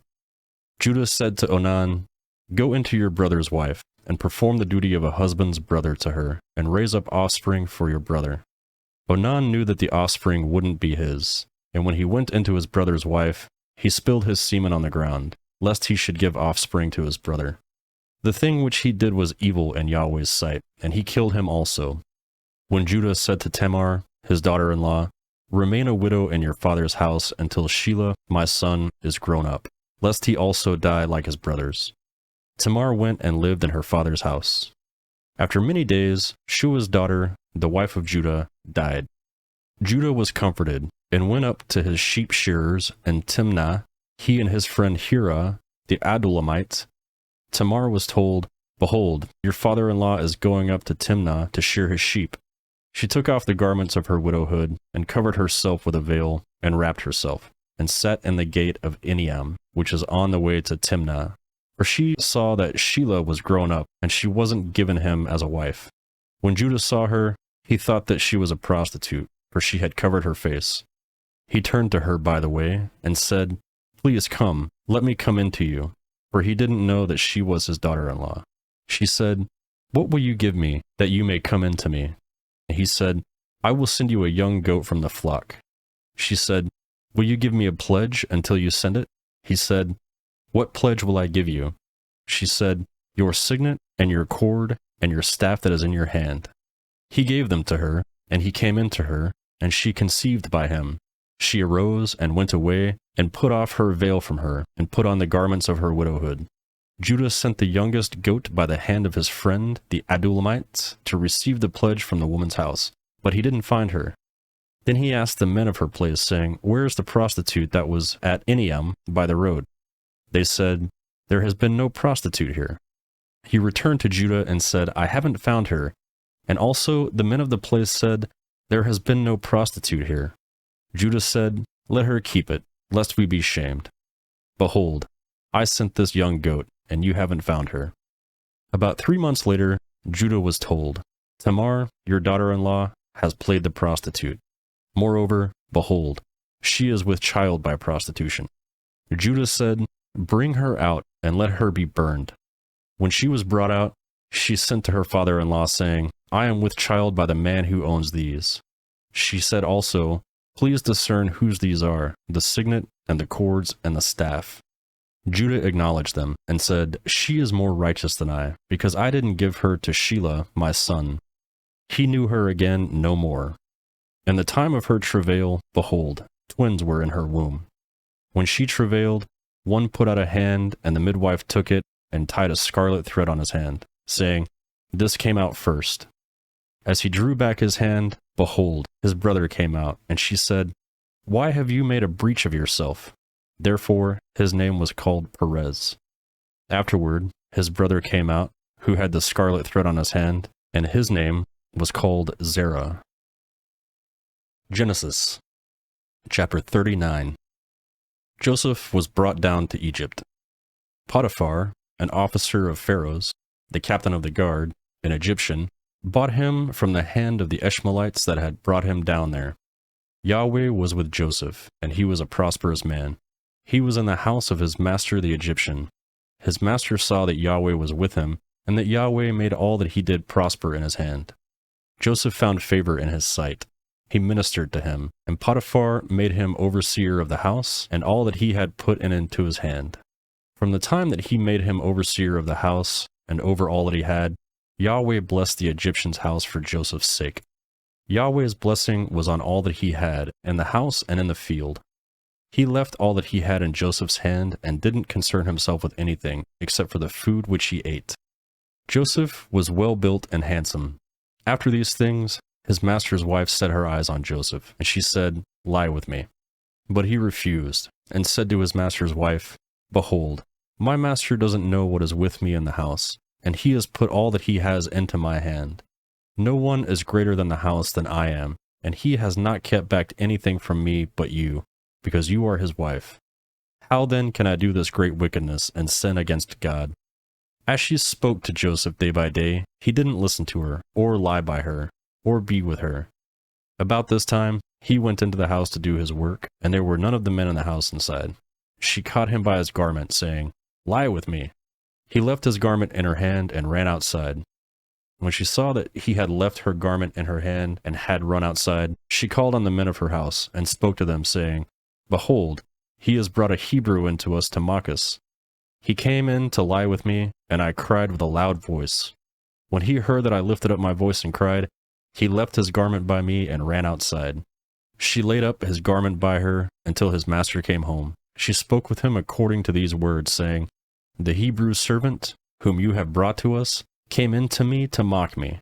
And as I lifted up my voice and cried, he left his garment by me and ran outside.' When his master heard the words of his wife, which she spoke to him, saying, 'This is what your servant did to me,' his wrath was kindled.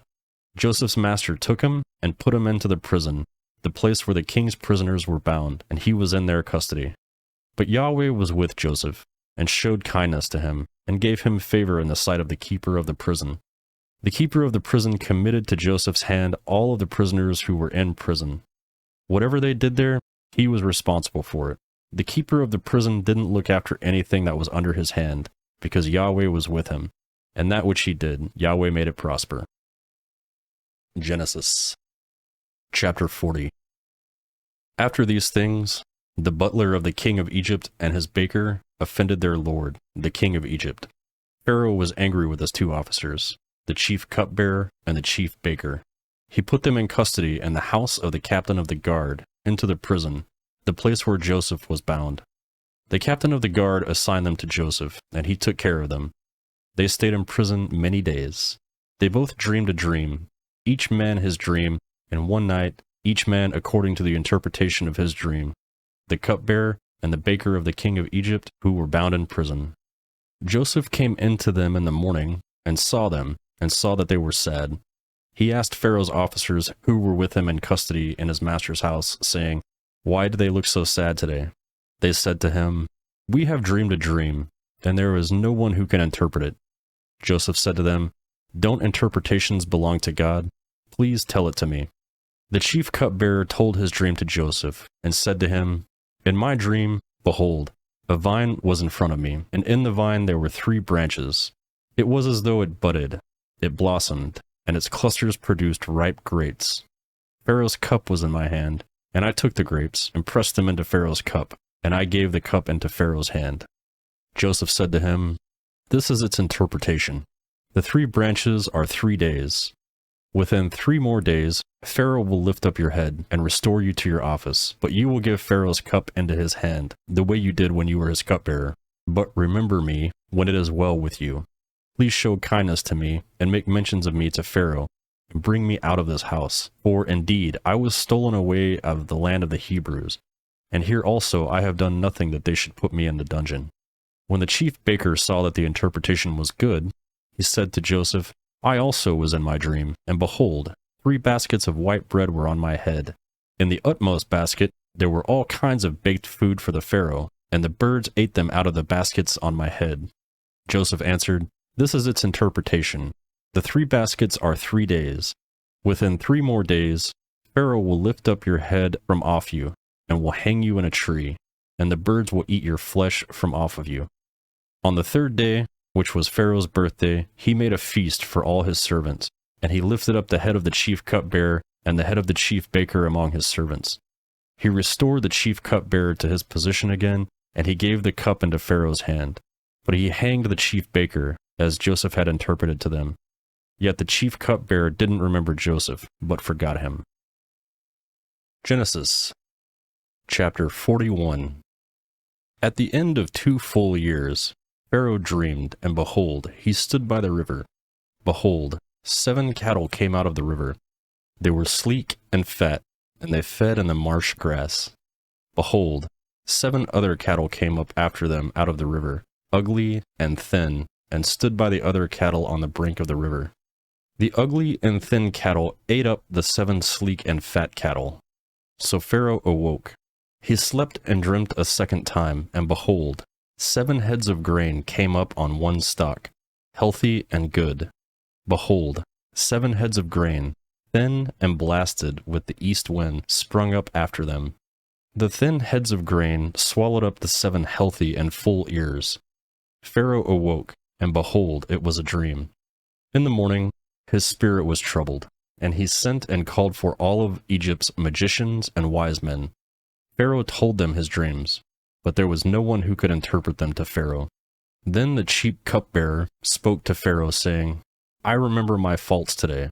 Pharaoh was angry with his servants, and put me in custody in the house of the captain of the guard, with the chief baker. We dreamed a dream in one night, he and I. Each man dreamed according to the interpretation of his dream. There was with us a young man, a Hebrew, servant to the captain of the guard, and we told him, and he interpreted our dreams to us. He interpreted to each man according to his dream. As he interpreted to us, so it was. He restored me to my office, and he hanged him. Then Pharaoh sent and called Joseph, and they brought him hastily out of the dungeon. He shaved himself, changed his clothing, and came in to Pharaoh. Pharaoh said to Joseph, I have dreamed a dream, and there is no one who can interpret it. I have heard it said of you, that when you hear a dream, you can interpret it. Joseph answered Pharaoh, saying, It isn't in me. God will give Pharaoh an answer of peace. Pharaoh spoke to Joseph, In my dream, behold, I stood on the brink of the river, and behold, 7 fat and sleek cattle came up out of the river. They fed in the marsh grass, and behold, 7 other cattle came up after them, poor and very ugly and thin, such as I never saw in all the land of Egypt for ugliness. The thin and ugly cattle ate up the first 7 fat cattle, and when they had eaten them up, it couldn't be known that they had eaten them up, but they were still ugly, as in the beginning. So I awoke.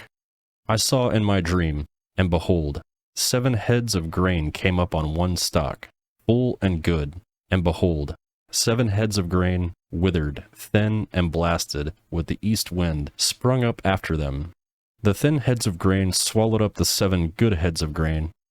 I told it to the magicians, but there was no one who could explain it to me. Joseph said to Pharaoh, The dream of Pharaoh is one. What God is about to do he has declared to Pharaoh. The 7 good cattle are 7 years, and the 7 good heads of grain are 7 years. The dream is one. The 7 thin and ugly cattle that came up after them are 7 years, and also the 7 empty heads of grain blasted with the east wind. They will be 7 years of famine. That is the thing which I have spoken to Pharaoh. God has shown Pharaoh what he is about to do. Behold, 7 years of great plenty throughout all the land of Egypt are coming. 7 years of famine will arise after them, and all the plenty will be forgotten in the land of Egypt. The famine will consume the land, and the plenty will not be known in the land by reason of that famine which follows it, for it will be very grievous. The dream was doubled to Pharaoh, because the thing is established by God, and God will shortly bring it to pass. Now, therefore, let Pharaoh look for a discreet and wise man, and set him over the land of Egypt. Let Pharaoh do this, and let him appoint overseers of the land, and take up a 5th part of the land of Egypt's produce in the 7 plenteous years. Let them gather all of the food of these good years that come, and store grain under the hand of Pharaoh for food in the cities, and let them keep it. The food will be to supply the land against the 7 years of famine, which will be in the land of Egypt, so that the land will not perish through famine. The thing was good in the eyes of Pharaoh, and in the eyes of all his servants. Pharaoh said to his servants, Can we find one such as this, a man who is in the Spirit of God? Pharaoh said to Joseph, Because God has shown you all of this, there is no one so discreet and wise as you. You shall be over my house. All my people will be ruled according to your word. Only in the throne I will be greater than you. Pharaoh said to Joseph, Behold, I have set you over all the land of Egypt. Pharaoh took off his signet ring from his hand and put it on Joseph's hand, and arrayed him in robes of fine linen, and put a gold chain around his neck. He made him ride in the 2nd chariot which they had. They cried before him, Bow the knee. He set him over all the land of Egypt. Pharaoh said to Joseph, I am Pharaoh. Without you, no man shall lift up his hand or his foot in all the land of Egypt. Pharaoh called Joseph's name Zaphenath-Hennah. He gave him Asenath, the daughter of Potipharah, priest of On, as a wife. Joseph went out over the land of Egypt. Joseph was 30 years old when he stood before Pharaoh, king of Egypt. Joseph went out from the presence of Pharaoh and went throughout all the land of Egypt. In the 7 plenteous years the earth produced abundantly. He gathered up all the food of the 7 years which were in the land of Egypt, and laid up the food in the cities. He stored food in each city from the fields around that city. Joseph laid up grain as the sand of the sea, very much, until he stopped counting, for it was without number. To Joseph were born 2 sons before the year of famine came, who Asenath, the daughter of Potipharah, priest of On, bore to him. Joseph called the name of the firstborn Manasseh, for, he said, God has made me forget all my toil, and all my father's house. The name of the second he called Ephraim, for God has made me fruitful in the land of my affliction. The 7 years of plenty that were in the land of Egypt came to an end. The 7 years of famine began to come, just as Joseph had said. There was famine in all the lands, but in all the land of Egypt there were bread. When all the land of Egypt was famished, the people cried to Pharaoh for bread, and Pharaoh said to all Egyptians, "Go to Joseph. What he says to do, do." The famine was over all the surface of the earth. Joseph opened the storehouses and sold to the Egyptians. The famine was severe in the land of Egypt. All countries came into Egypt to Joseph to buy grain, because the famine was severe in all the earth. Genesis chapter 42. Now Jacob saw that there was grain in Egypt, and Jacob said to his sons, "Why do you look at one another?" He said, "Behold, I have heard that there is grain in Egypt. Go down there and buy it for us from there, so that we may live and not die." Joseph's 10 brothers went down to buy grain from Egypt. But Jacob didn't send Benjamin, Joseph's brother, with his brothers, for he said, lest perhaps harm happen to him. The sons of Israel came to buy among those who came, for the famine was in the land of Canaan. Joseph was the governor over the land. It was he who sold to all the people of the land. Joseph's brothers came and bowed themselves down to him with their faces to the earth. Joseph saw his brothers, and he recognized them, but acted like a stranger to them, and spoke roughly with them, and said to them, "Where do you come from?" They said, "From the land of Canaan, to buy food." Joseph recognized his brothers, but they didn't recognize him. Joseph remembered the dreams of which he dreamed about them, and said to them, "You are spies. You have come to see the nakedness of the land." They said to him, "No, my lord, but your servants have come to buy food. We are all one man's sons. We are honest men. Your servants are not spies." He said to them, "No, but you have come to see the nakedness of the land." They said, "We, your servants, are 12 brothers, the sons of one man in the land of Canaan. And behold, the youngest is today with our father, and one is no more." Joseph said to them, "It is like I told you, saying, you are spies. But this you shall be tested. By the life of Pharaoh, you shall not go out from here, unless your youngest brother comes here. Send one of you, and let him get your brother, and you shall be bound, that your words may be tested, whether there is truth in you, or else by the life of Pharaoh, surely you are spies." He put them all together into custody for 3 days.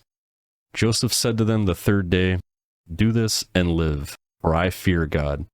If you are honest men, then let one of your brothers be bound in your prison, but you go. Carry grain for the famine of your houses. Bring your youngest brother to me, so your words will be verified, and you don't die." They did so. They said to one another, "We are certainly guilty concerning our brother, in that we saw the distress of his soul when he begged us, and we wouldn't listen. Therefore, this distress has come upon us." Reuben answered them, saying, "Didn't I tell you, saying, don't sin against the child, and you wouldn't listen? Therefore, also, behold, his blood is required." They didn't know that Joseph understood them, for there was an interpreter between them. He turned himself away from them and wept. When he returned to them and spoke to them, and took Simeon from them, and bound him before their eyes, then Joseph gave a command to fill their bags with grain, and to restore each man's money into his sack, and to give them food for the way. So it was done to them. They loaded their donkeys with their grain, and departed from there. As one of them opened his sack to give his donkey food in the lodging place, he saw his money. Behold, it was in the mouth of his sack. He said to his brothers, "My money is restored. Behold, it is in my sack." Their hearts failed them, and they turned trembling to one another, saying, What is this that God has done to us? They came to Jacob, their father, to the land of Canaan, and told him all that happened to them, saying, The man, the Lord of the land, spoke roughly with us, and took us for spies of the country. We said to him, We are honest men, we are no spies. We are 12 brothers, sons of our father. One is no more, and the youngest is today with our father in the land of Canaan. The man, the Lord of the land, said to us, By this I will know that you are honest men. Leave one of your brothers with me, and take grain for the famine of your houses, and go your way. Bring your youngest brother to me, then I will know that you are not spies, but that you are honest men. So I will deliver your brother to you, and you shall trade in the land. As they emptied their sacks, behold, each man's bundle of money was in his sack. When they and their fathers saw their bundles of money, they were afraid. Jacob, their father, said to them, You have bereaved me of my children. Joseph is no more, Simeon is no more, and you want to take Benjamin away? All these things are against me. Reuben spoke to his father, saying, Kill my 2 sons if I don't bring him to you. Entrust him to my care, and I will bring him to you again. He said, My son shall not go down with you, for his brother is dead, and he only is left. If harm happens to him along the way in which you go, then you will bring down my gray hairs with sorrow to Sheol. Genesis chapter 43. The famine was severe in the land. When they had eaten up the grain which they had brought out of Egypt, their father said to them, Go again, buy us a little more food. Judah spoke to him, saying, The man solemnly warned us, saying, You shall not see my face unless your brother is with you. If you'll send our brothers with us, we'll go down and buy food. But if you don't send him, we won't go down. For the man said to us, You shall not see my face unless your brother is with you. Israel said, Why did you treat me so badly, telling the man that you had another brother? They said, The man asked directly concerning ourselves and concerning our relatives, saying, Is your father still alive? Have you another brother? We just answered his questions. Is there any way we could know that he would say, Bring your brother down? Judah said to Israel, his father, Send the boy with me, and we'll get up and go, so that we may live and not die, both we and you, and also our little ones. I'll be collateral for him. From my hand you will require him. If I don't bring him to you and set him before you, and let me bear the blame forever, for if we hadn't delayed, surely we would have returned a second time by now. Their father, Israel, said to them, If it must be so, then do this. Take from the choice fruits of the land in your bags, and carry down a present for the man, a little balm, a little honey, spices and myrrh, nuts and almonds, and take double money in your hand, and take back the money that was returned in the mouths of your sacks. Perhaps it was an oversight. Take your brother also. Get up and return to the man. May God Almighty give you mercy before the man, that he may release to you your other brother and Benjamin. If I am bereaved of my children, I am bereaved. The men took that present, and they took double money in their hand, and Benjamin, and got up, went down to Egypt, and stood before Joseph. When Joseph saw Benjamin with them, he said to the steward of the house, Bring the men into the house, and butcher an animal, and prepare, for the men will dine with me at noon. The man did as Joseph commanded, and the man brought the men to Joseph's house. The men were afraid, because they were brought to Joseph's house, and they said, Because of the money that was returned in our sacks the first time, we're brought in, that he may seek occasion against us, attack us, and seize us as slaves along with our donkeys. They came near to the steward of Joseph's house, and they spoke to him at the door of the house, and said, Oh, my lord, we indeed came down the first time to buy food. When we came to the lodging place, we opened our sacks, and behold, each man's money was in the mouth of our sacks, our money in full weight. We have brought it back in our hand. We have brought down our money in your hand to buy food. We don't know who put our money in our sacks. He said, Peace be with you. Don't be afraid. Your God and the God of your father has given you treasure in your sacks. I received your money. He brought Simeon out to them. The man brought the men into Joseph's house and gave them water, and they washed their feet. He gave their donkeys fodder. They prepared the present for Joseph's coming at noon, for they heard that they should eat bread there.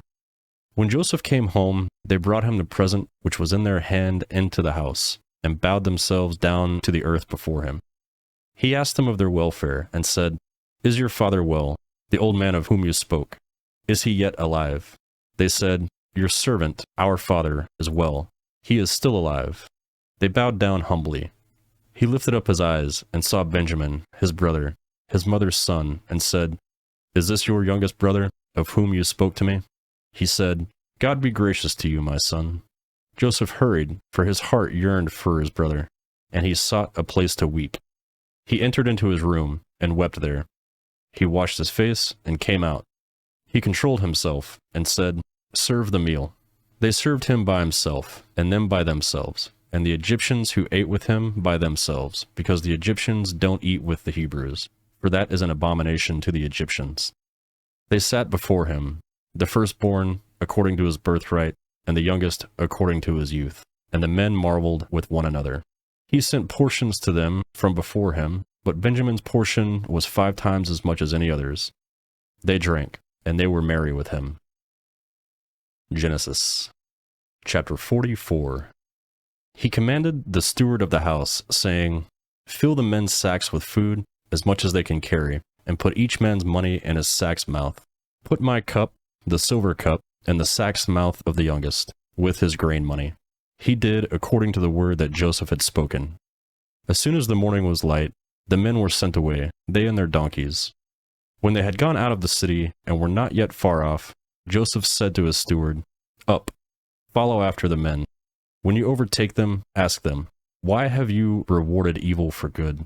Isn't this that from which my Lord drinks, by which he indeed divines?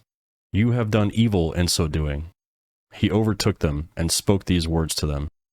They said to him, Why does my Lord speak such words as these? Far be it from your servants that they should do such a thing. Behold, the money which we found in our sacks' mouths, we brought again to you out of the land of Canaan. How then should we steal silver or gold out of your Lord's house? With whomever of your servants is found, let him die, and we will also be my Lord's slaves. He said, Now also let it be according to your words. He with whom it is found will be my slave, and you will be blameless. Then they hurried, and each man took his sack down to the ground, and each man opened his sack. He searched, beginning with the oldest and ending at the youngest. The cup was found in Benjamin's sack. Then they tore their clothes, and each man loaded his donkey and returned to the city. Judah and his brothers came to Joseph's house, and he was still there. They fell on the ground before him. Joseph said to them, What deed is this that you have done? Don't you know that such a man as I can do divination? Judah said, What will we tell my Lord? What will we speak? How will we clear ourselves? God has found out the iniquity of your servants. Behold, we are my Lord's slaves, both we and he also, in whose hand the cup is found. He said, Far be it from me that I should do so. The man in whose hand the cup is found, he will be my slave. But as for you, go up in peace to your father. Then Judah came near to him and said, Oh, my Lord, please let your servant speak a word in my Lord's ear, and don't let your anger burn against your servant. For you are even as Pharaoh. My Lord asked his servants, saying, Have you a father or a brother? We said to my Lord, We have a father, an old man, and a child of his old age, a little one, and his brother is dead, and he alone is left of his mother, and his father loves him. You said to your servants, Bring him down to me, that I may set my eyes on him. We said to my Lord, The boy can't leave his father, for if he should leave his father would die. You said to your servants, Unless your youngest brother comes down with you, you will see my face no more. When we came up to your servant, my father, we told him the words of my Lord. Our father said, Go again and buy us a little food. We said, We can't go down. If our youngest brother is with us, then we will go down, for we may not see the man's face unless our younger brother is with us. Your servant, my father, said to us, You know that my wife bore me 2 sons. One went out from me, and I said, Surely he is torn to pieces, and I haven't seen him since. If you take this one from me also, and harm happens to him, you will bring down my gray hairs with sorrow to Sheol. Now, therefore, when I come to your servant, my father, and the boy is not with us, since his life is bound up in the boy's life, it will happen, when he sees that the boy is no more, that he will die. Your servants will bring down the gray hairs of your servant, our father, with sorrow to Sheol. For your servant became collateral for the boy to my father, saying, if I don't bring him to you, then I will bear the blame to my father forever. Now, therefore, please let your servant stay instead of the boy, my lord's slave. For how will I go up to my father if the boy isn't with me? Lest I see the evil that will come on my father. Genesis chapter 45. Then Joseph couldn't control himself before all those who stood before him, and he called out, cause everyone to go out from me. No one else stood with him, while Joseph made himself known to his brothers. He wept aloud. The Egyptians heard, and the house of Pharaoh heard. Joseph said to his brothers, I am Joseph. Does my father still live? His brothers couldn't answer him, for they were terrified at his presence. Joseph said to his brothers, come near to me, please. They came near. He said, I am Joseph, your brother, whom you sold into Egypt. Now don't be grieved, nor angry with yourselves that you sold me here, for God sent me before you to preserve life. For these 2 years of famine has been in the land, and there are yet 5 years in which there will be no plowing and no harvest. God sent me before you to preserve for you a remnant in the earth, and to save you alive by a great deliverance. So now it wasn't you who sent me here, but God, and he has made me a father to Pharaoh, lord of all his house, and ruler over all the land of Egypt. Hurry, and go upon my father, and tell him, this is what your son Joseph says. God has made me lord of all Egypt. Come down to me. Don't wait. You shall dwell in the land of Goshen, and you will be near me. You, your children, your children's children, your flocks, your herds, and all that you have. There I will provide for you, and there are yet 5 years of famine, lest you come to poverty, you and your household, and all that you have. Behold, your eyes see, and the eyes of my brother Benjamin, that it is my mouth that speaks to you. You shall tell my father of all my glory in Egypt, and of all that you have seen. You shall hurry and bring my father down here. He fell on his brother Benjamin's neck and wept, and Benjamin wept on his neck. He kissed all his brothers and wept on them. After that his brothers talked with him. The report of it was heard in Pharaoh's house, saying, Joseph's brothers have come. It pleased Pharaoh well, and his servants. Pharaoh said to Joseph, tell your brothers, do this. Load your animals and go. Travel to the land of Canaan. Take your father and your households and come to me, and I will give you the food of the land of Egypt, and you will eat the fat of the land. Now you are commanded to do this. Take wagons out of the land of Egypt for your little ones and for your wives, and bring your father and come. Also, don't concern yourselves about your belongings, for the good of all the land of Egypt is yours. The sons of Israel did so. Joseph gave them wagons according to the commandment of Pharaoh, and gave them provisions for the way.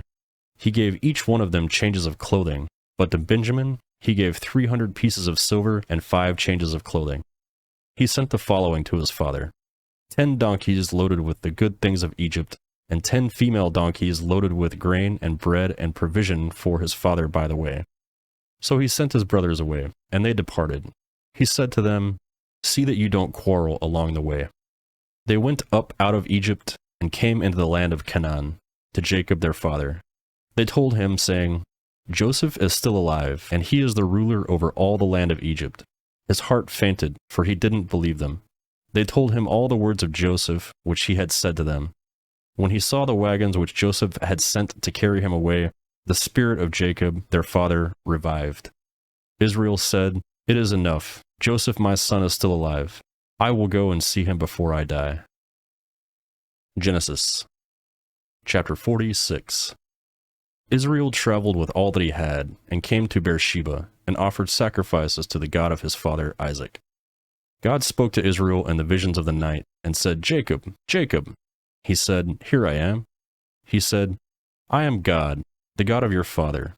Don't be afraid to go down into Egypt, for there I will make of you a great nation. I will go down with you into Egypt. I will surely bring you up again. Joseph's hand will close your eyes. Jacob rose up from Beersheba, and the sons of Israel carried Jacob, their father, and their little ones, and their wives, in the wagons which Pharaoh had sent to carry them. They took their livestock and their goods, which they had gotten in the land of Canaan, and came into Egypt. Jacob and all of his offspring with him, his sons and his sons' sons with him, his daughters, and his sons' daughters, and he brought all his offspring with him into Egypt. These are the names of the children of Israel who came into Egypt, Jacob and his sons. Reuben, Jacob's firstborn. The sons of Reuben, Hanok, Palu, Hezron, and Carmi. The sons of Simeon, Jamul, Jamin, Ohad, Jachin, Zohar, and Shaul, the son of a Canaanite woman. The sons of Levi, Gershon, Kohath, and Mari. The sons of Judah, Onan, Shelah, Perez, and Zerah, but and Onan died in the land of Canaan. The sons of Perez were Hezron and Hamul. The sons of Issachar, Tola, Puvah, Eab, and Shimron. The sons of Zebulun, Sered, Elon, Jahalel. These are the sons of Leah, whom she bore to Jacob in Padan Aram, with his daughter Dinah. All the souls of his sons and his daughters were 33. The sons of Gad, Zephion, Hagi, Shuni, Esbon, Eri, Erodi, Areli. The sons of Esher, Imnah, Ishva, Ishvi, Berea, and Sarah, their sister. The sons of Berea, Heber, and Malachel. These are the sons of Zilpah, whom Laban gave to Leah, his daughter, and these she bore to Jacob, even 16 souls. The sons of Rachel, Jacob's wife, Joseph and Benjamin. To Joseph in the land of Egypt were born Manasseh and Ephraim, whom Aseneth, the daughter of Potipharah, a priest of On, bore to him. The sons of Benjamin, Bela, Becher, Ishbel, Gera, Naaman, Ehi, Rosh, Mupim, Hupim, and Ard. These are the sons of Rachel who were born to Jacob. All the souls are 14. The son of Dan, Hushim. The sons of Naphtali, Jaziel, Guni, Jezer, Shillem. These are the sons of Bilhah, whom Laban gave to Rachel, his daughter, and these she bore to Jacob. All the souls were 7. All the souls who came with Jacob into Egypt, who were his direct offspring, in addition to Jacob's sons' wives, all the souls were 66. The son of Joseph, who were born to him in Egypt, were 2 souls. All the souls of the house of Jacob, who came into Egypt, were 70. Jacob sent Judah before him to Joseph, to show the way before him to Goshen, and they came into the land of Goshen. Joseph prepared his chariot and went up to meet Israel, his father, in Goshen. He presented himself to him, and fell on his neck, and wept on his neck a good while. Israel said to Joseph, "Now let me die, since I have seen your face, that you are still alive." Joseph said to his brothers and to his father's house, "I will go up and speak with Pharaoh, and will tell him, 'My brothers and my father's house, who were in the land of Canaan, have come to see me. These men are shepherds, for they have been keepers of livestock, and they have brought their flocks and their heads and all that they have. It will happen, when Pharaoh summons you, and will say, "What is your occupation?" that you shall say, "Your servants have been keepers of livestock from our youth until even now, both we and our fathers, that you may dwell in the land of Goshen, for every shepherd is an abomination to the Egyptians." Genesis chapter 47.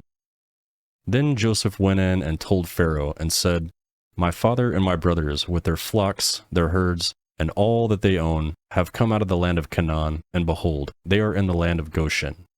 From among his brothers he took 5 men, and presented them to Pharaoh. Pharaoh said to his brothers, "What is your occupation?" They said to Pharaoh, "Your servants are shepherds, both we and our fathers." They also said to Pharaoh, "We have come to live as foreigners in the land, for there is no pasture for your servants' flocks, for the famine is severe in the land of Canaan. Now, therefore, please let your servants dwell in the land of Goshen." Pharaoh spoke to Joseph, saying, "Your father and your brothers have come to you. The land of Egypt is before you. Make your father and your brothers dwell in the best of the land. Let them dwell in the land of Goshen. If you know any able men among them, then put them in charge of my livestock." Joseph brought in Jacob, his father, and set him before Pharaoh. And Jacob blessed Pharaoh. Pharaoh said to Jacob, "How old are you?" Jacob said to Pharaoh, "The years of my privilege are 130 years. The days of the years of my life have been few and evil. They have not attained to the day of the years of the life of my fathers and the days of their pilgrimage." Jacob blessed Pharaoh and went out from the presence of Pharaoh. Joseph placed his father and his brothers and gave them a possession in the land of Egypt, and the best of the land, and the land of Ramses, as Pharaoh had commanded. Joseph provided his father, his brothers, and all his father's household with bread according to the sizes of their families. There was no bread in all the land, for the famine was very severe, so that the land of Egypt and the land of Canaan fainted by reason of the famine. Joseph gathered up all of the money that was found in the land of Egypt and in the land of Canaan for the grain which they had bought, and Joseph brought that money into the Pharaoh's house. When the money was all spent in the land of Egypt and in the land of Canaan, all the Egyptians came to Joseph and said, "Give us bread, for why should we die in your presence? For our money fails." Joseph said, "Give me your livestock, and I will give you food for your livestock, if your money is gone."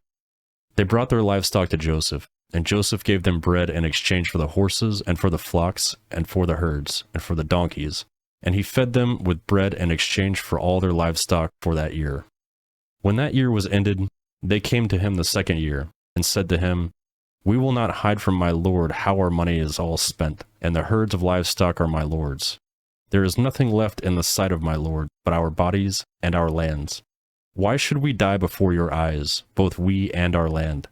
Buy us and our land for bread, and we and our land will be servants to Pharaoh.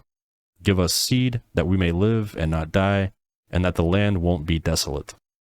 So Joseph bought all the land of Egypt for Pharaoh, for every man of the Egyptians sold his field, because the famine was severe on them, and the land became Pharaoh's. As for the people, he moved them to the cities, from one end of the border of Egypt even to the other end of it. Only he didn't buy the land of the priests, for the priests had a portion from Pharaoh, and ate their portion which Pharaoh gave them. That is why they didn't sell their land. Then Joseph said to the people, "Behold, I have bought you and your land today for Pharaoh. Behold, here is seed for you, and you shall sow the land. It will happen at the harvests, that you shall give a fifth to Pharaoh, and 4 parts will be your own, for seed of the field, for your food, for them of your household, and for food for your little ones." They said, "You have saved our lives. Let us find favor in the sight of my lord, and we will be Pharaoh's servants." Joseph made it a statute concerning the land of Egypt to this day, that Pharaoh should have the fifth.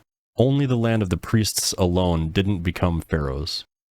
Israel lived in the land of Egypt, and the land of Goshen, and they got themselves possessions therein, and were fruitful, and multiplied exceedingly. Jacob lived in the land of Egypt 17 years, so the days of Jacob, the years of his life, were 147 years. The time came near that Israel must die, and he called upon his son Joseph, and said to him, "If now I have found favor in your sight, please put your hand under my thigh, and deal kindly and truly with me. Please don't bury me in Egypt. But when I sleep with my fathers, you shall carry me out of Egypt, and bury me in their burying place." Joseph said, "I will do as you have said." Israel said, "Swear to me," and he swore to him. Then Israel bowed himself on the bed's head. Genesis chapter 48. After these things, someone said to Joseph, "Behold, your father is sick." He took with him his 2 sons, Manasseh and Ephraim. Someone told Jacob and said, "Behold, your son Joseph comes to you." And Israel strengthened himself and sat on the bed. Jacob said to Joseph, "God Almighty appeared to me in Luz in the land of Canaan and blessed me, and said to me, I will make you fruitful and multiply you, and I will make you a company of peoples, and will give this land to your offspring after you for an everlasting possession. Now your 2 sons, who were born to you in the land of Egypt before I came to you in Egypt, are mine. Ephraim and Manasseh, even as Reuben and Simeon, will be mine. Your offspring, whom you become the father of after them, will be yours. They will be called after the name of your brothers and their inheritance. As for me, when I come from Paddan, Rachel died beside me in the land of Canaan on the way, when there was still some distance to come to Ephrath, and I buried her there on the way to Ephrath, also called Bethlehem. Israel saw Joseph's son, and said, Who are these? Joseph said to his father, They are my sons, whom God has given me here. He said, Please bring them to me, and I will bless them. Now the eyes of Israel were dimmed for age, so that he couldn't see well. Joseph brought them near to him, and he kissed them, and embraced them. Israel said to Joseph, I didn't think I would see your face, and behold, God has let me see your offspring also. Joseph brought them out from between his knees, and he bowed himself with his face to the earth. Joseph took them both, Ephraim in his right hand towards Israel's left, and Manasseh in his left hand towards Israel's right hand, and brought them near to him. Israel stretched out his right hand and laid it on Ephraim's head, who was the younger, and the left hand on Manasseh's head, guiding his hands knowingly, for Manasseh was the firstborn. He blessed Joseph and said, The God before whom my fathers Abraham and Isaac walked, the God who has fed me all my life to this day, the angel who has redeemed me from all evil, bless the lads, and let my name be named on them, and the name of my fathers Abraham and Isaac. Let them grow into a multitude upon the earth. When Joseph saw his father had laid his right hand on the head of Ephraim, it displeased him. He held up his father's hand to remove it from Ephraim's to Manasseh's head. Joseph said to his father, Not so, my father, for this is the firstborn. Put your right hand on his head. His father refused and said, I know, my son, I know. He will also become a people, and he also will be great. However, his younger brother will be greater than he, and his offspring will become a multitude of nations. He blessed them that day, saying, Israel will bless in you, saying, God make you as Ephraim and Manasseh. He set Ephraim before Manasseh. Israel said to Joseph, Behold, I am dying, but God will be with you, and bring you again to the land of your fathers. Moreover, I have given you one portion above your brothers, which I took out of the hand of Amorite with my sword and my bow. Genesis chapter 49. Jacob called to his sons and said, Gather yourselves together, that I may tell you that which will happen to you in the days to come. Assemble yourselves, and hear, you sons of Jacob. Listen to Israel, your father. Reuben, you are my firstborn, my might, and the beginning of my strength, excelling in dignity and excelling in power.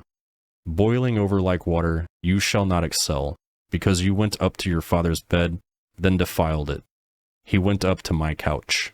Simeon and Levi are brothers. Their swords are weapons of violence. My soul, don't come into their counsel. My glory, don't be united in their assembly.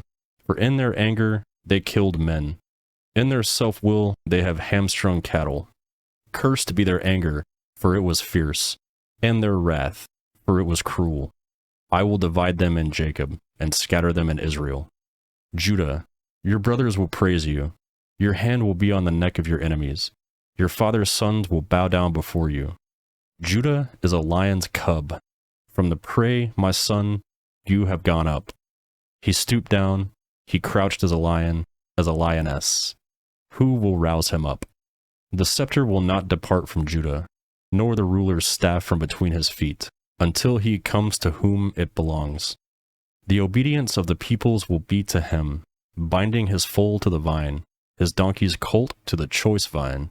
He was washed his garments in wine, his robes in the blood of grapes. His eyes will be red with wine, his teeth white with milk. Zebulun will dwell at the haven of the sea. He will be for a haven of ships. His border will be on Sidon. Issachar is a strong donkey, laying down between the saddlebags. He saw a resting place, that it was good, the land, that it was pleasant. He bows his shoulders to the burden, and he becomes a servant doing forced labor. Dan will judge his people as one of the tribes of Israel. Dan will be a serpent on the trail, an adder in the path that bites the horse's heels so that his rider falls backwards. I have waited for your salvation, Yahweh. A troop will press on Gad, but he will press on their heel. Asher's food will be rich. He will produce royal dainties. Naphtali is a doe set free, who bears beautiful fawns. Joseph is a fruitful vine, a fruitful vine by a spring. His branches run over the wall. The archers have severely grieved him, shot at him, and persecuted him. But his bow remained strong. The arms of his hands were made strong by the hands of mighty one Jacob. From there is a shepherd, the stone of Israel. Even by the God of your father, who will help you, by the Almighty, who will bless you, with blessings of heaven alone, blessings of the deep that lie below, blessings of the breast and the womb. The blessings of your father have prevailed above the blessings of my ancestors, above the boundaries of the ancient hills. Now they will be on the head of Joseph, on the crown of the head of him who was separated from his brothers. Benjamin is a ravenous wolf. In the morning he will devour the prey. At evening he will divide the plunder. All these are the 12 tribes of Israel, and this is what their fathers spoke to them, and blessed them. He blessed everyone according to his own blessing. He instructed them, and said to them, I am to be gathered to my people. Bury me with my fathers in the cave that is in the field of Ephron the Hittite, in the cave that is in the field of Machpelah, which is before Mamre, in the land of Canaan, which Abraham bought with the field of Ephron the Hittite as a burial place. There they buried Abraham and Sarah, his wife. There they buried Isaac and Rebekah, his wife, and there I buried Leah. The field and the cave that is therein, which was purchased from the children of Heth. When Jacob finished charging his sons, he gathered up his feet into bed, breathed his last breath, and was gathered to his people. Genesis chapter 50. Joseph fell on his father's face, wept on him, and kissed him. Joseph commanded his servants, the physicians, to embalm his father, and the physicians embalmed Israel. 40 days were used for him, for that is how many days it takes to embalm. The Egyptians wept for Israel for 70 days. When the days of weeping for him were past, Joseph spoke to Pharaoh's staff, saying, If now I have favor in your eyes, please speak in the ears of Pharaoh, saying, My father made me swear, saying, Behold, I am dying. Bury me in my grave which I have dug for myself in the land of Canaan. Now, therefore, please let me go up and bury my father, and I will come again. Pharaoh said, Go up and bury your father, just like he made you swear. Joseph went up to bury his father, and with him went all the servants of Pharaoh, the elders of his house, all the elders of the land of Egypt, all the house of Joseph, his brothers, and his father's house. Only their little ones, their flocks, and their herds they left in the land of Goshen. Both chariots and horsemen went up with them. It was a very great company. They came to the threshing floor of Atad, which is beyond the Jordan, and there they lamented with a great and severe lamentation. He mourned for his father 7 days. When the inhabitants of the land, the Canaanites, saw the mourning in the floor of Atad, they said, This is a grievous mourning by the Egyptians. Therefore, its name was called Abel Mizraim, which is beyond the Jordan.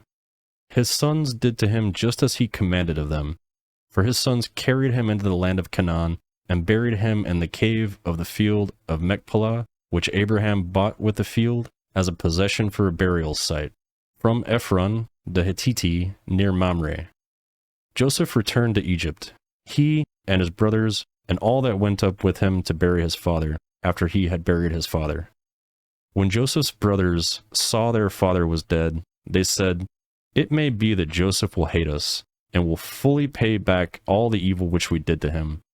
They sent a message to Joseph, saying, Your father commanded before he died, saying, You shall tell Joseph, Now please forgive the disobedience of your brothers and their sin, because they did evil to you. Now, please forgive the disobedience of the servants of God of your father. Joseph wept when they spoke to him. His brothers also fell down before his face, and they said, Behold, we are your servants. Joseph said to them, Don't be afraid, for am I in the place of God?